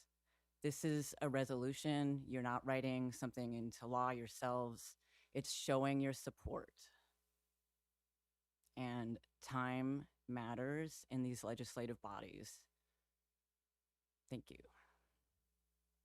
Thank you for your testimony. Any questions for Ms. Shoup? All right, seeing none, we'll bring it back to the board. Mr. Dorn.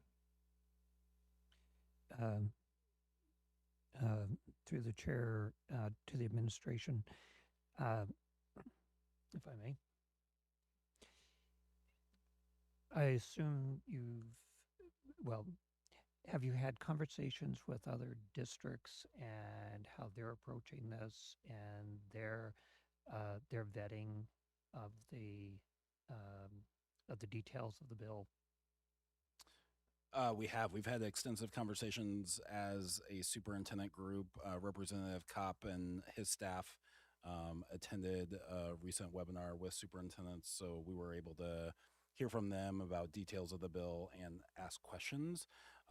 As I stated in my initial comments, some of the superintendents, me included, were potentially nervous about the employer contribution side of it. We wanted to make sure that we fully understood that and what the ramifications could be for districts in the state. And we left that conversation very comfortable with where we're at, and they provided additional information.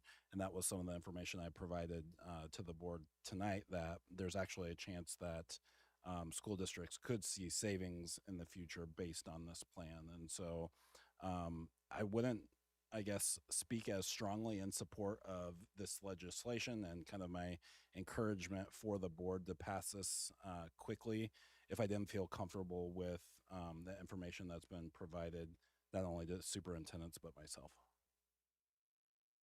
Yeah, go ahead and comment. Go ahead, Mr. Dorn. Okay. Thank you, because I think that's important. I'm one, as other board members, would like to read what's actually in the bill, and I look for things. Sounds like a good piece, but what are the details? And with this one, I have read it. I'm comfortable with it, but I think also, perhaps more importantly than my just being comfortable with it, is it's been vetted. This plan has gone through extensive, detailed conversations in the legislature. And this is what they've come to. It is bipartisan. It is, in touting our state, we're the only state in the union that has bipartisan majorities in both houses. And so this is a bipartisan. The fact that, again, those who will be very much affected by the districts, and so I appreciate Dr. Marionette's report on his conversations with superintendents. They've gone through details, double-checked, asked the questions. This is something that legislators have worked, and they've been asking the questions of, will it be unfunded? We will not do an unfunded liability for the state. They might for us, but they won't for the state. And they've taken really due diligence, because in a certain sense, once burned, you want to avoid repeating that. And that this is absolutely key for our state, not only for the benefit of the pensioners, but for us in that retention piece, because this gives a reason for someone to stay in our state. Yes, retirement is after 30 years instead of 25 for Tier 2, 20 for Tier 1. We've been increasing the length of time, but there's a reason to stay.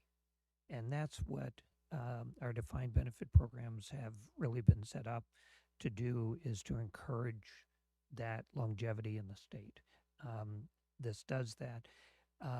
We have asked the legislature time and time again to get a defined benefit plan. They have responded. Okay. They have done the groundwork. We've typically not taken positions on specific bills because we don't want to, they have the wherewithal to really look at the details. They have, and this is, if you go through the work sessions, the committees, hearings on that have been leading up to this HB 78 in its current form. The form is passed by the House majority, bipartisan majority. They have really done the groundwork, and so I'm very comfortable with that. and really thank the legislature for actually taking action.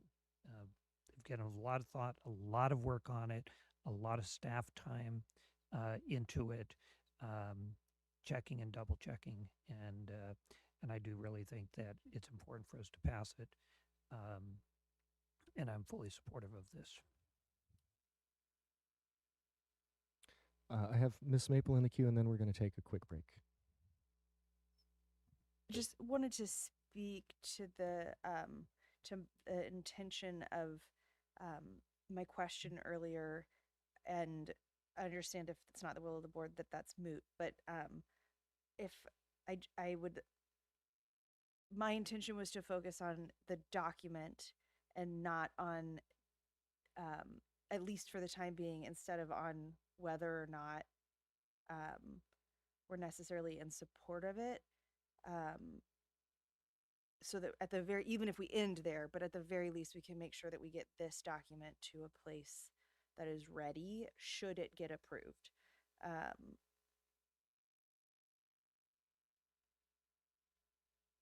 And I don't have any edits. I'm pleased as punch. Okay, so the goal when we come back from a 10-minute break will be to work through this resolution and make sure that the board is comfortable with the wording. Dr. Meinert, did you have anything? I guess I would just say my nervousness with that approach is we have multiple members saying they'd like more time to research the bill, that they're going to go back and do some work on it. And I know we're saying tonight that we're going to try to get it close to a place that we would like so that we could move through it expeditiously on the 7th. But the whole point in members needing more time is to go research and potentially bring back different language. And so I'm not sure that, you know, the plan as you've kind of laid it out would necessarily work the way it's intended if that's the plan. So just wanted to put that on the table, that there's no guarantee that we wouldn't come back and spend a couple hours on the resolution. Thank you, Dr. Meinert. We're going to take a 10-minute break. Board members, please be back at 7:27.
7:28 p.m. We're bringing this meeting back to order following a recess, and we are on the agenda item Resolution 2026-23, supporting House Bill 78 related to the restoration of a defined benefit plan for Alaska educators.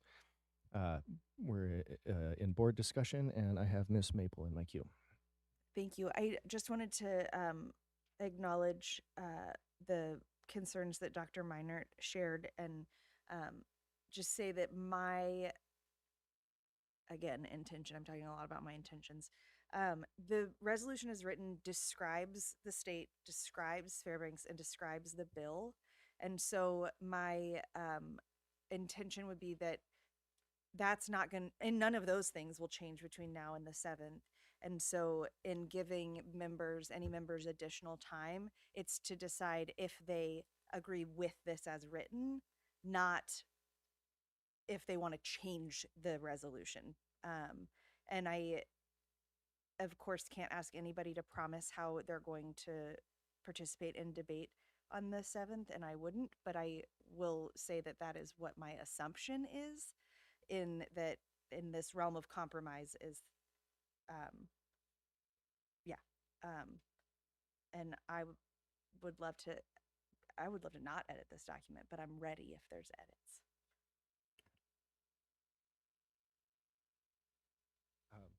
I've Miss Julian was in a hand, Miss Carol Hubbard. Okay, Miss Julian, then Mr. Doran. The resolution as written, I've read it and I am supportive of it as written. But I did have if I may ask a question. Earlier, it was stated that Mr. Doran had proposed some changes. Are those changes reflective in what we have in front of us? They are on the screen. I'm not sure what's in front of you, but basically those last two be it resolved statements were just flip-flopped. So the language didn't change, but the order of the be it resolved changed. Okay, then I am supportive of how this is written, and and I also will share that I shared that similar intention to Ms. Maple, and I also think that we can't. What's behind this? The reason why I am comfortable. So I will admit I did not. I have not read through the entire bill. However, I am. I've read through the briefings, and I am comfortable with this because this has been a core value of mine and continues to be a core value that I know is going to help us retain and recruit educators, which are our most valuable resource when it comes to our public education. And I also really want to thank Dr. Meinert for providing an overview for this as well, which is why I will be supporting the resolution as written. I would not like us to, I don't right now support any changes, or am not recommending any changes at all. However, I want to state that the intention of giving folks until the 7th to go through the due diligence of the bill and the background and the actuary note, I think I think it's understandable because we saw this on our agenda 5 days ago, 6 days ago. And during that time, that was the exact same time that we were finishing up and finalizing how we were going to be voting on the budget and getting through budget items. I also recognize that the 7th of next month is a very packed budget or agenda meeting. So I would be comfortable going through the resolution tonight, and any intention to delay a vote on this would just be to give additional members grace to be able to read through the specifics of House Bill 78. However, I want to state again that I am fully supportive of House Bill 78, and I will be voting yes on this resolution.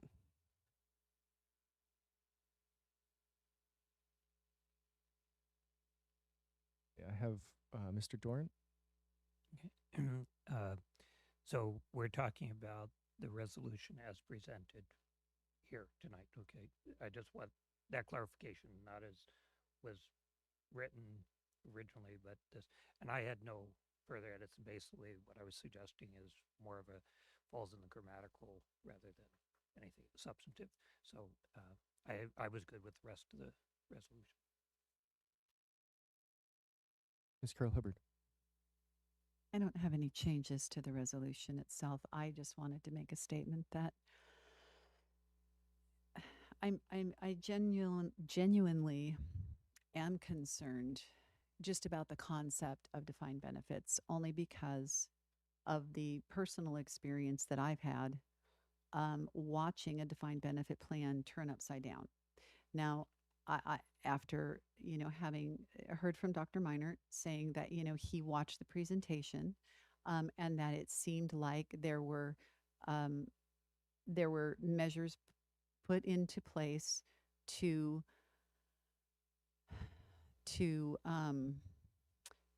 offset decreased um, decreased percentages in return, so that if the investment part begins to decrease, then the contributions increase. And I spoke with Mrs. Peterson, and she confirmed the same. And so I, having sold insurance, sorry, I'm going to digress for a second.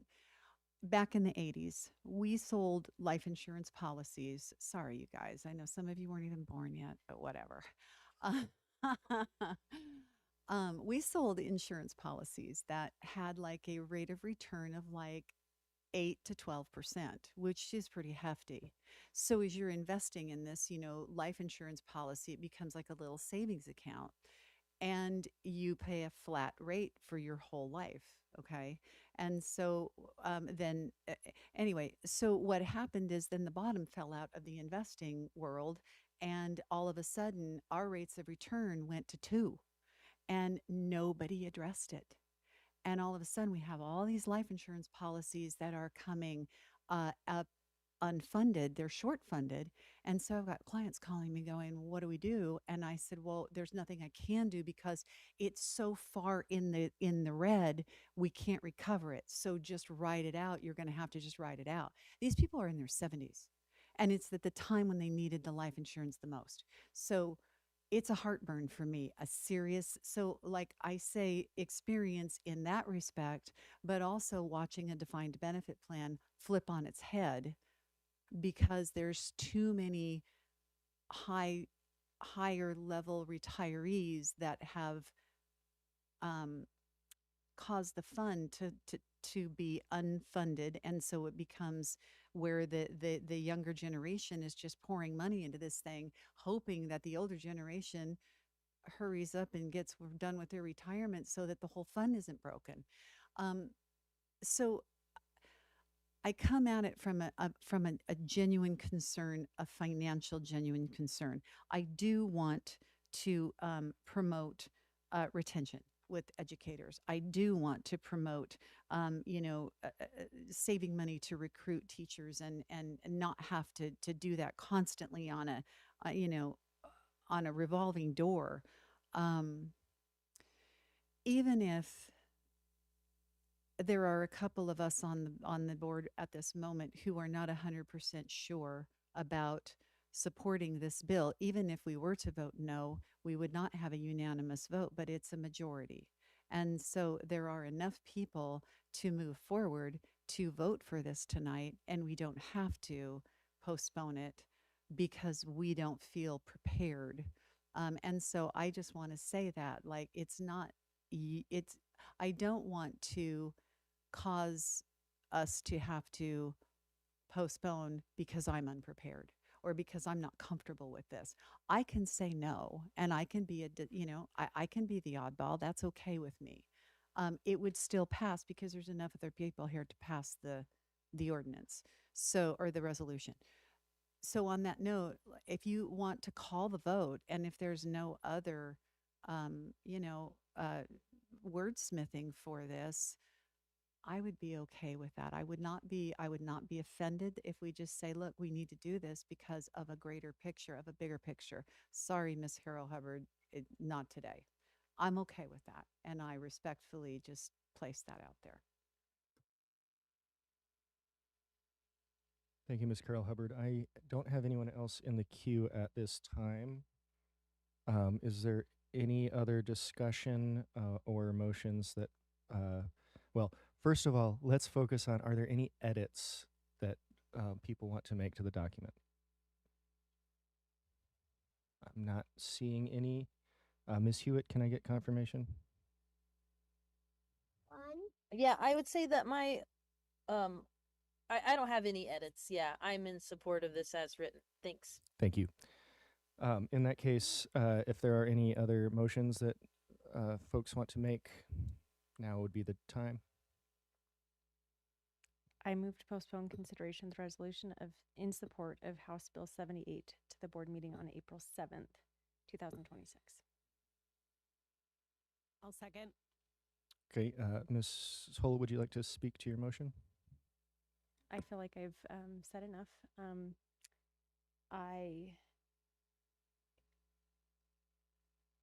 want to add that I strongly and wholeheartedly support our educators, and I would like the time to review this bill.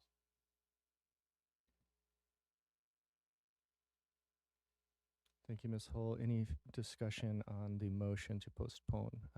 Ms. Maple? I strongly support this resolution, and I also asked for the time to work on this and make sure that it was ready, with the clear intention that I would honor the request to postpone till the 7th if given the opportunity to get it ready. And so while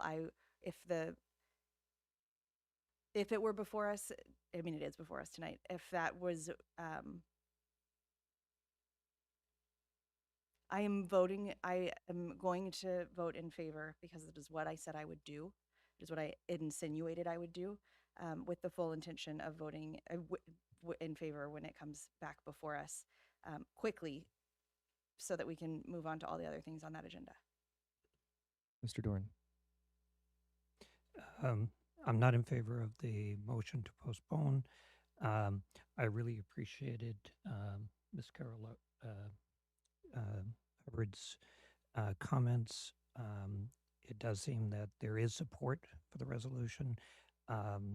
You've stated, or people have stated multiple times, that we have a very full agenda on the 7th, and rather than coming back to rediscuss, redebate, because it becomes open, that we complete our business tonight on this item.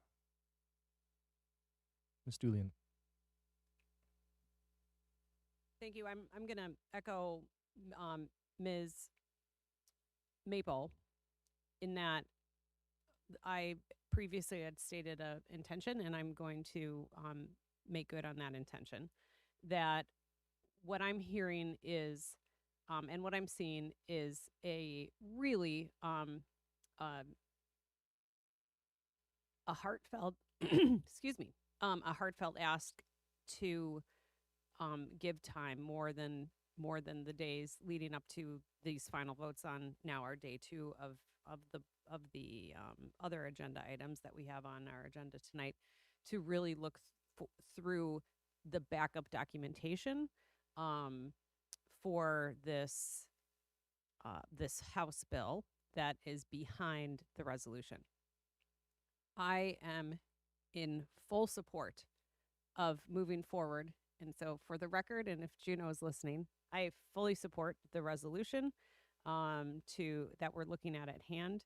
The motion that's on the table, the intention there is to provide members that have not been as closely following state bills, which is okay because we have the business at hand that we are in charge of,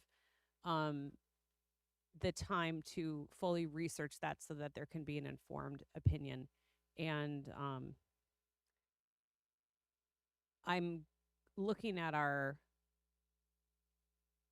really looking at, I just also want to say that I really appreciate how respectful we have been in following board norms. And so, actually, in following board norms, I'm assuming positive intent, and I am going to vote in favor of the postponement until April 7th.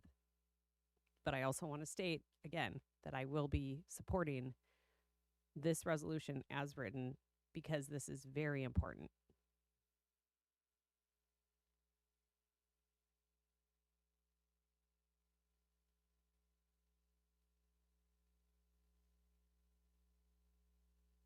Any further discussion?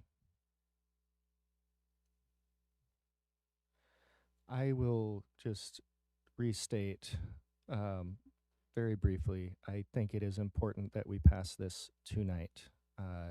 The sooner we get this to the legislature, the more impact it is likely to have. I'm not hearing any true opposition to the resolution. And as I do respect the desire to be thorough in our review of everything, but I do want to remind members we have support for this resolution from our administration, who has thoroughly vetted it alongside several other districts in the state. This resolution aligns with legislative priorities that have been passed by this body for at least the past 3 years.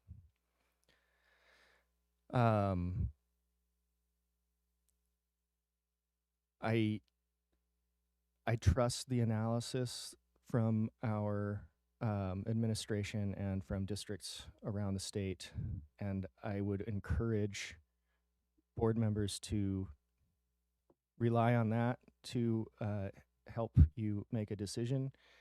And I would very much like to get this done tonight for all the reasons that have been stated by multiple board members,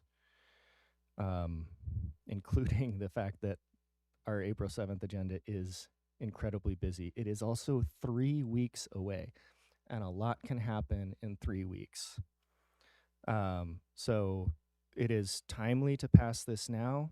I would urge us to vote down the motion to postpone and take a vote on this as a board. Any further discussion? Ms. Richardson, will you please call the vote on the motion to postpone until April 7th? Board members, a yes vote will postpone our vote on this resolution to the April 7th board meeting. A no vote will allow us to take action tonight. Ms. Hewitt?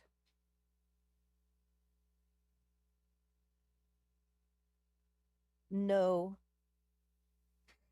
Thank you. Ms. Maple? Yes. Mrs. Hull? Yes. Ms. Julian? Yes. Ms. Carol Hubbard? Yes. Mr. Dorn? No. Mr. Burgess? No. Thank you. Motion carried. All right, so that we will now find time in our April 7th agenda. I would suggest that we put it early in the agenda and try to get this out of the way. And that's what we'll do. And now I need, that'll bring us back to our other item. I need a motion to remove it from the table. Move to remove from the table the budget resolution. Second.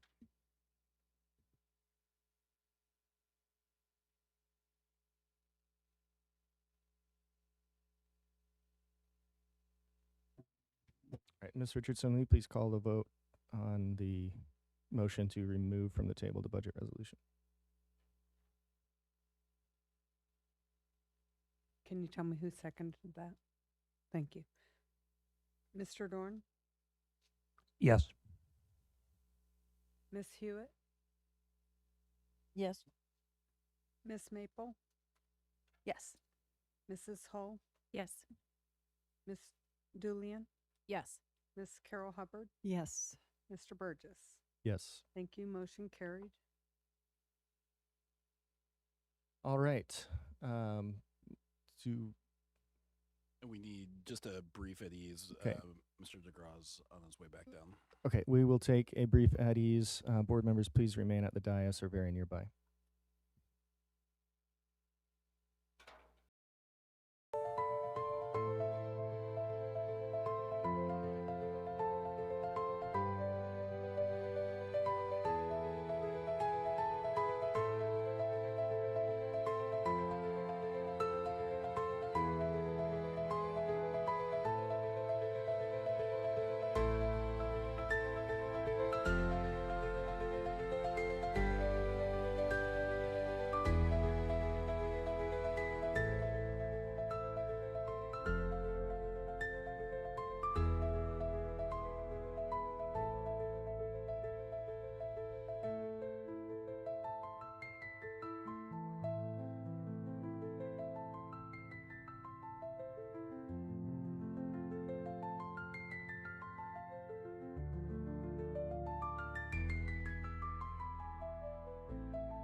And we're back, 7:51 p.m.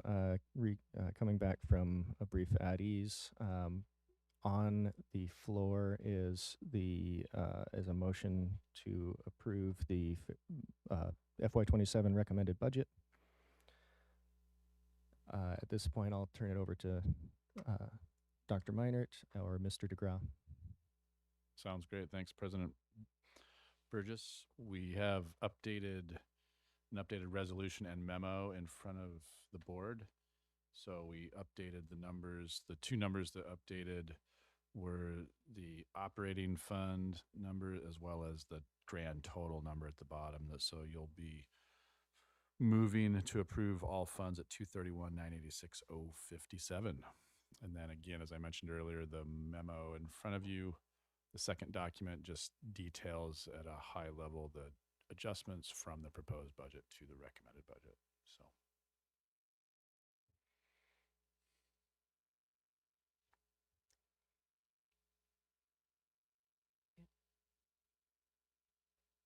Okay, back to the board. Any discussion? maybe a motion in a second. Yeah, we would.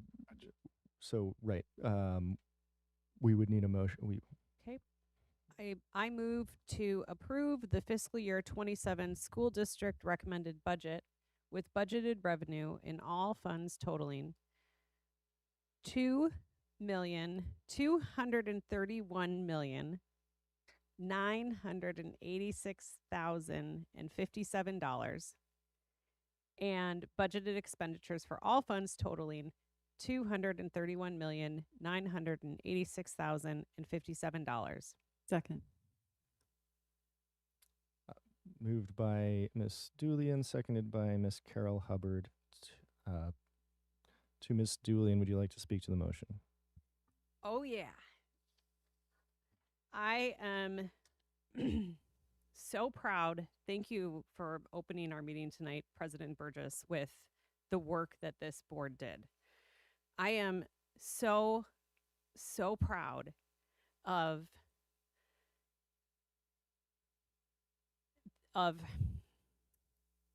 the additions that this board made.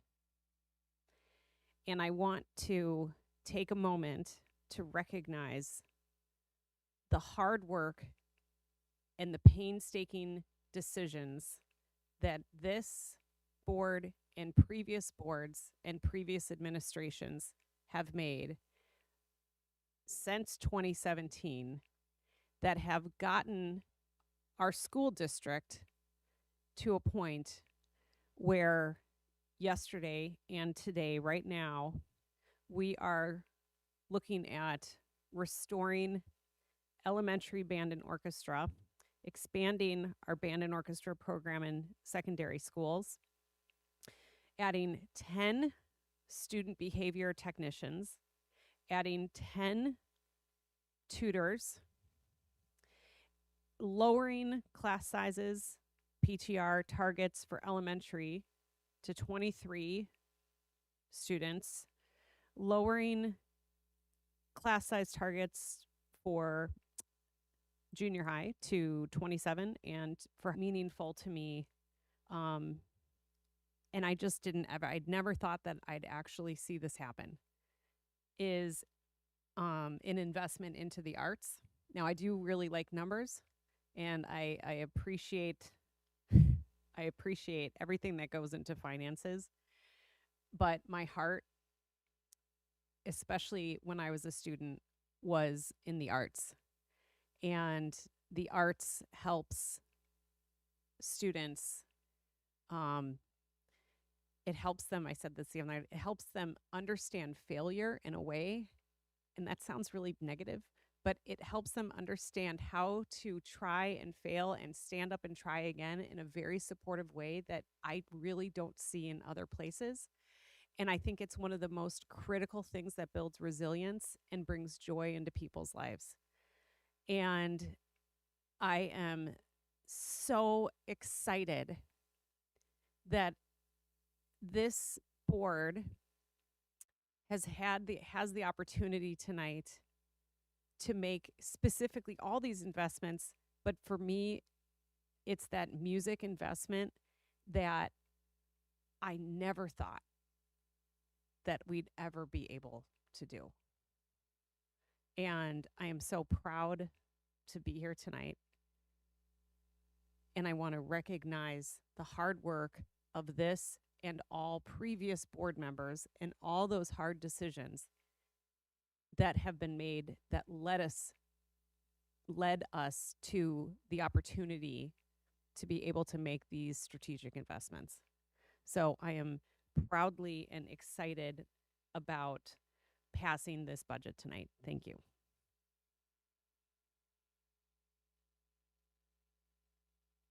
Ms. Carol Hubbard.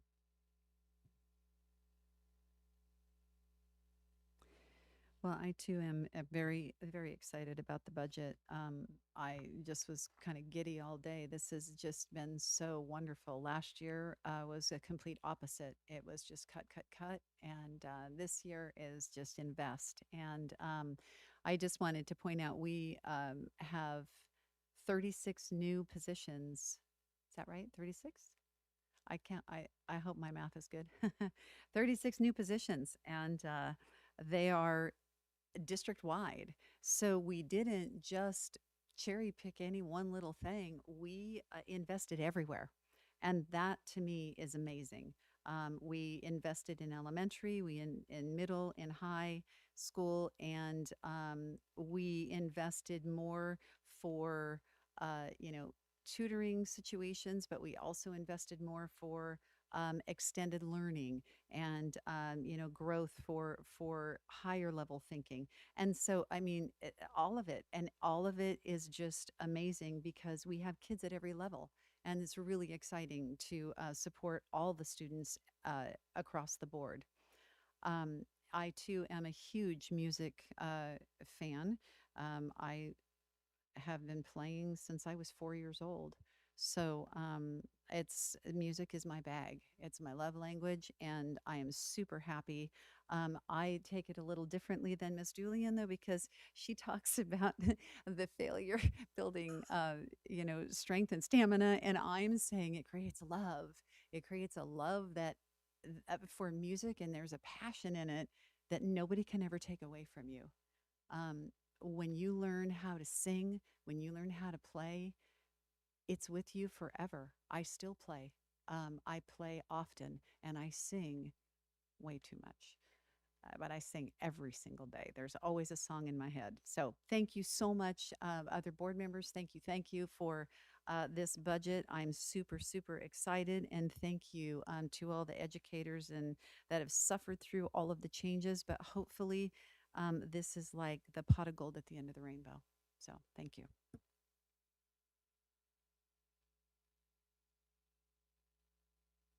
Ms. Hull? I'll just say too that I'm really excited about this budget. I'm excited to see the achievements that our students are able to accomplish with these additional supports, and it's very exciting. Thank you. Mr. Dorn? Thank you. I think it's fair to say that it was with pleasure that I opened the proposed budget. We haven't seen in this situation, our district in this situation, in the state basically since the early 2000s.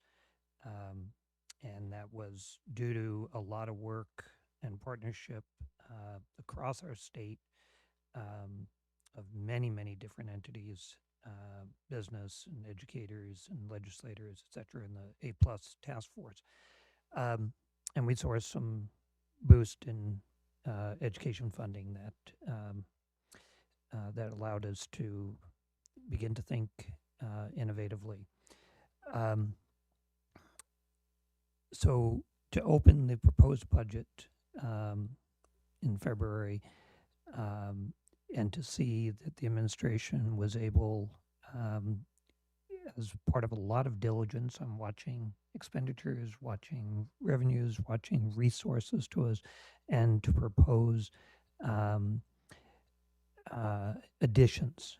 And I am careful not to use add back, because what has been significant in my mind is that the administration has taken time to look at both their suggestions, but our subsequent suggestions to the budget, to look at re-envisioning things, not simply to say, that's the way we did it, we're going to continue to do it the way we did it, the old way. They looked at new ways and better ways of providing some things that we were able to provide for students, and then had to cut in the funding shortage for public education. That the reversal in PTR is very, very, very significant. And that itself stands out in our commitment to students, to the classroom, to educators, to what our teachers do and what they can do by having that lower PTR, what it means to students and therefore their families. But the other aspects of adding staff in specified areas um, is where what we want to have for our schools in our community, and in lots of ways, our borough assembly last year and borough administration um, actually gave us more money than we requested last year. They made an investment in us, and I think we saw that pay off this year within the proposed budget. What's significant is that from the proposed budget to the budget that we're about to approve, we added $3.1 million. Because we have the resources that have been worked on for multiple years. We've made reductions in excess of $60 million over the last 5-6 years. And because we were diligent in making decisions, strategic decisions, they have paid off for us. But mindful that we need to have the resources going forward. Part of that, and I'm glad it came up multiple times during our budget discussions, from administration, from board members, from the public in terms of sustainability, not just putting something in for the sake of having it. And there's a validity to that in terms of if we can do it now for these students right now, why put it off? So we were able to invest for them. We were able to give them more than we have in previous years, but we want to be able to keep that trend going forward. And we're operating now from a lens of investment rather than a lens of retraction, which has guided our budgeting for the last decade and more. So I think it's really significant. We have a lot to tout for our district and for our students. At the same time, being very, very mindful, we need the resources. We need to continue those resources so we can continue this. We don't want to be here next year and say, oh, what we did last year, we can't do anymore. We've got to cut. We need to continue with the legislature to have the conversation around education, and whether that's bringing the BSA up to current dollars and keeping it going so we don't lose traction every year. However they come to that solution or resolution, but we need to still be mindful of our nickels and dimes. And we do have some costs, labor costs in particular, that have to be factored in yet this spring. But we have to be mindful not to continue to jeopardize our resources so that we can support our staff, support our families, support our students, and actually give the education that our community would like to have.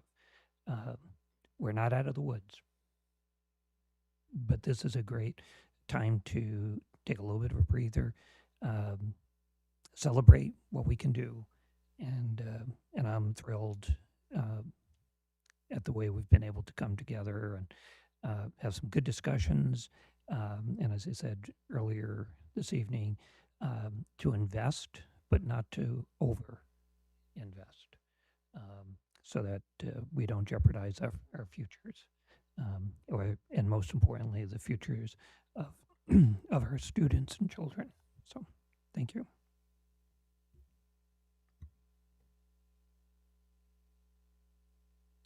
Any other discussion?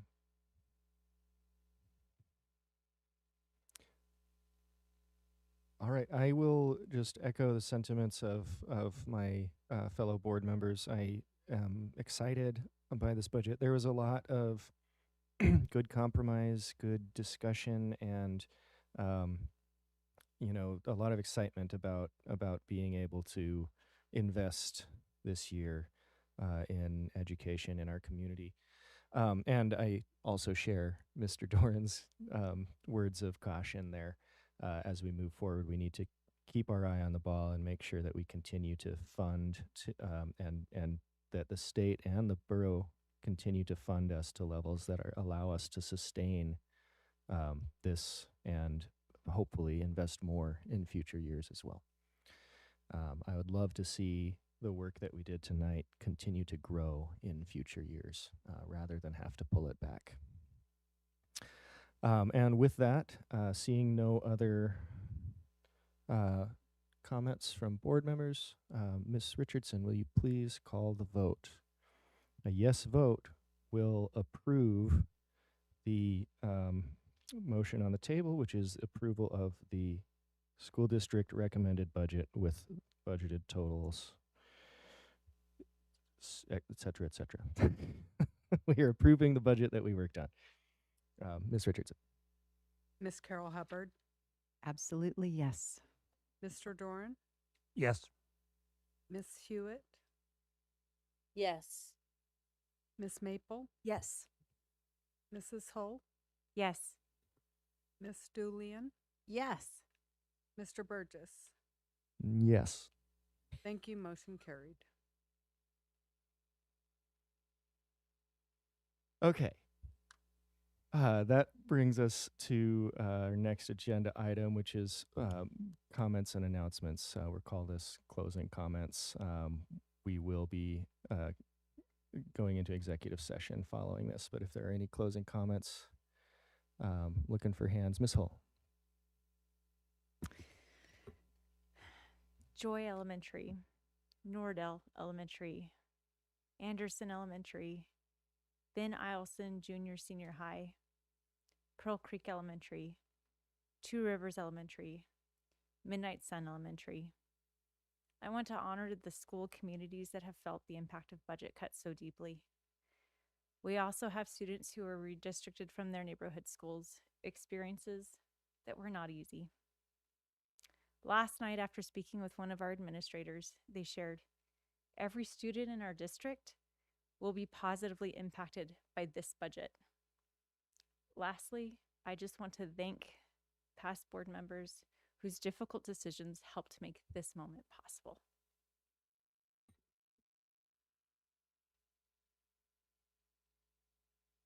Ms. Julian. Thank you for that. Okay. Yeah, last year, I just want to reflect, sorry, I just want to reflect last year. Last year on February 4th, we made some devastating decisions. I'm sorry right now. Last year on February 4th, we made some devastatingly hard decisions. And some of those decisions were very personal to some of us board members. Of note, last year, one of the votes that I made was to close my own children's school, Pearl Creek Elementary. And that has been an incredibly difficult decision. Thank you so much. Incredibly difficult decision. However, that has torn our community apart, and I want to thank my fellow board member, Ms. Hull, for listing, importantly, all those other communities that have felt this impact. Yesterday, or actually this morning, when my kids woke up after we did our budget work last night, they asked me, Mom, are other kids going to be able to learn how to play musical instruments like us? My daughter, who really likes math as well, said, am I going to get a tutor? So I thought, and I said to them, yes, all of those things are possible. And it's through the fire that we have gone through that provided the strength and the strong foundation that we built upon. Thank you to Mr. Dorn for saying it's not about add backs. You're right. We have worked with the administration to strategically invest in in educational opportunities. And one of the things that really resonated and hit me very hard was that an educator called me today who is approaching retirement in the next 3 years. And that educator was at her wit's end. I'm sorry, it's a woman, but I won't say who she is. Was at her wit's end a couple weeks ago and was considering maybe leaving before retirement. And she called me and broke down crying because she said that she had never felt as supported as she did listening last night to this board pass the investments into the classroom. And she said the investments that we made are absolutely going to help every single student and every single educator. And she said that she wanted to let me know that she's not thinking about leaving early, that she not only wants to stay, but she wants to continue on even beyond her eligible retirement. And she wanted me to pass that along to everybody. Because this, and I want to pass it along to past board members as well, who made very hard decisions that led to the ability for us to do what we did just now, unanimously. I am very mindful that everything that we did is only sustainable if the bodies who fund us value what we just did. And I only have to have hope. So this is step one in the process. I look forward to this being presented to our governing bodies in a way that will inspire the level of investment that's needed for not only what we pass tonight, but for the other things that are ongoing that will impact us budgetarily. So I'm just so pleased, and I just want everyone to really take a moment to understand the impact that we have and the scope of that impact on children and on families, on educators throughout our entire borough.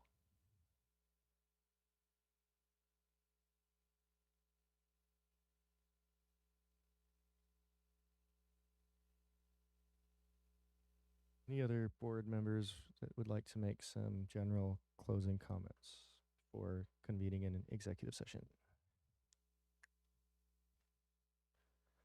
All right.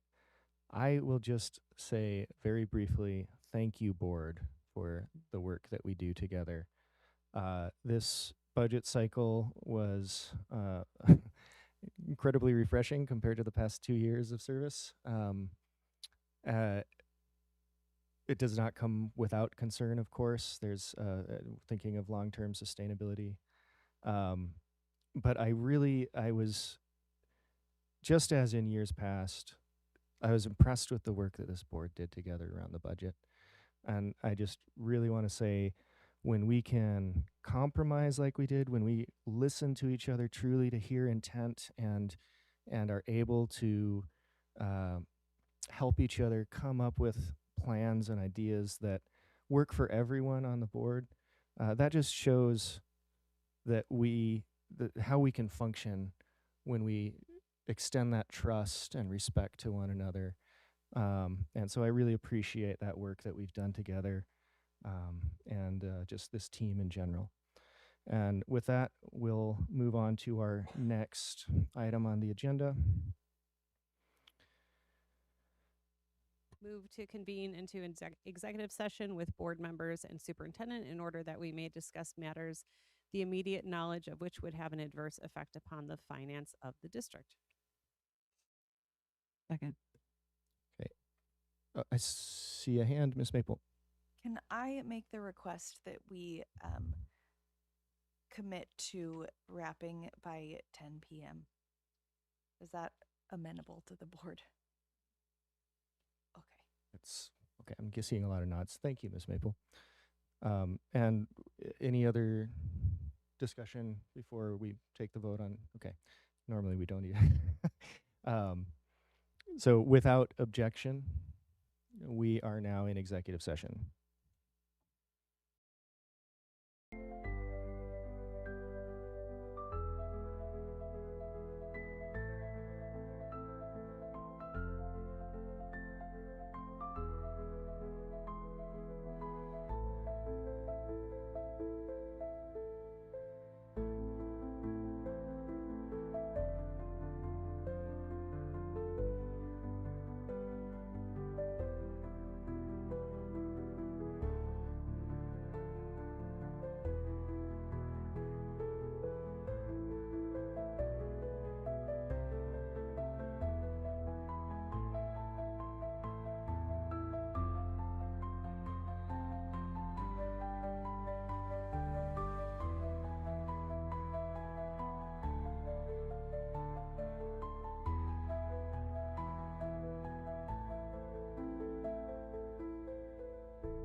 Move to come out of executive session. Second.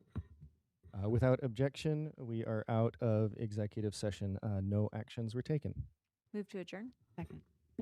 Without objection, we are adjourned.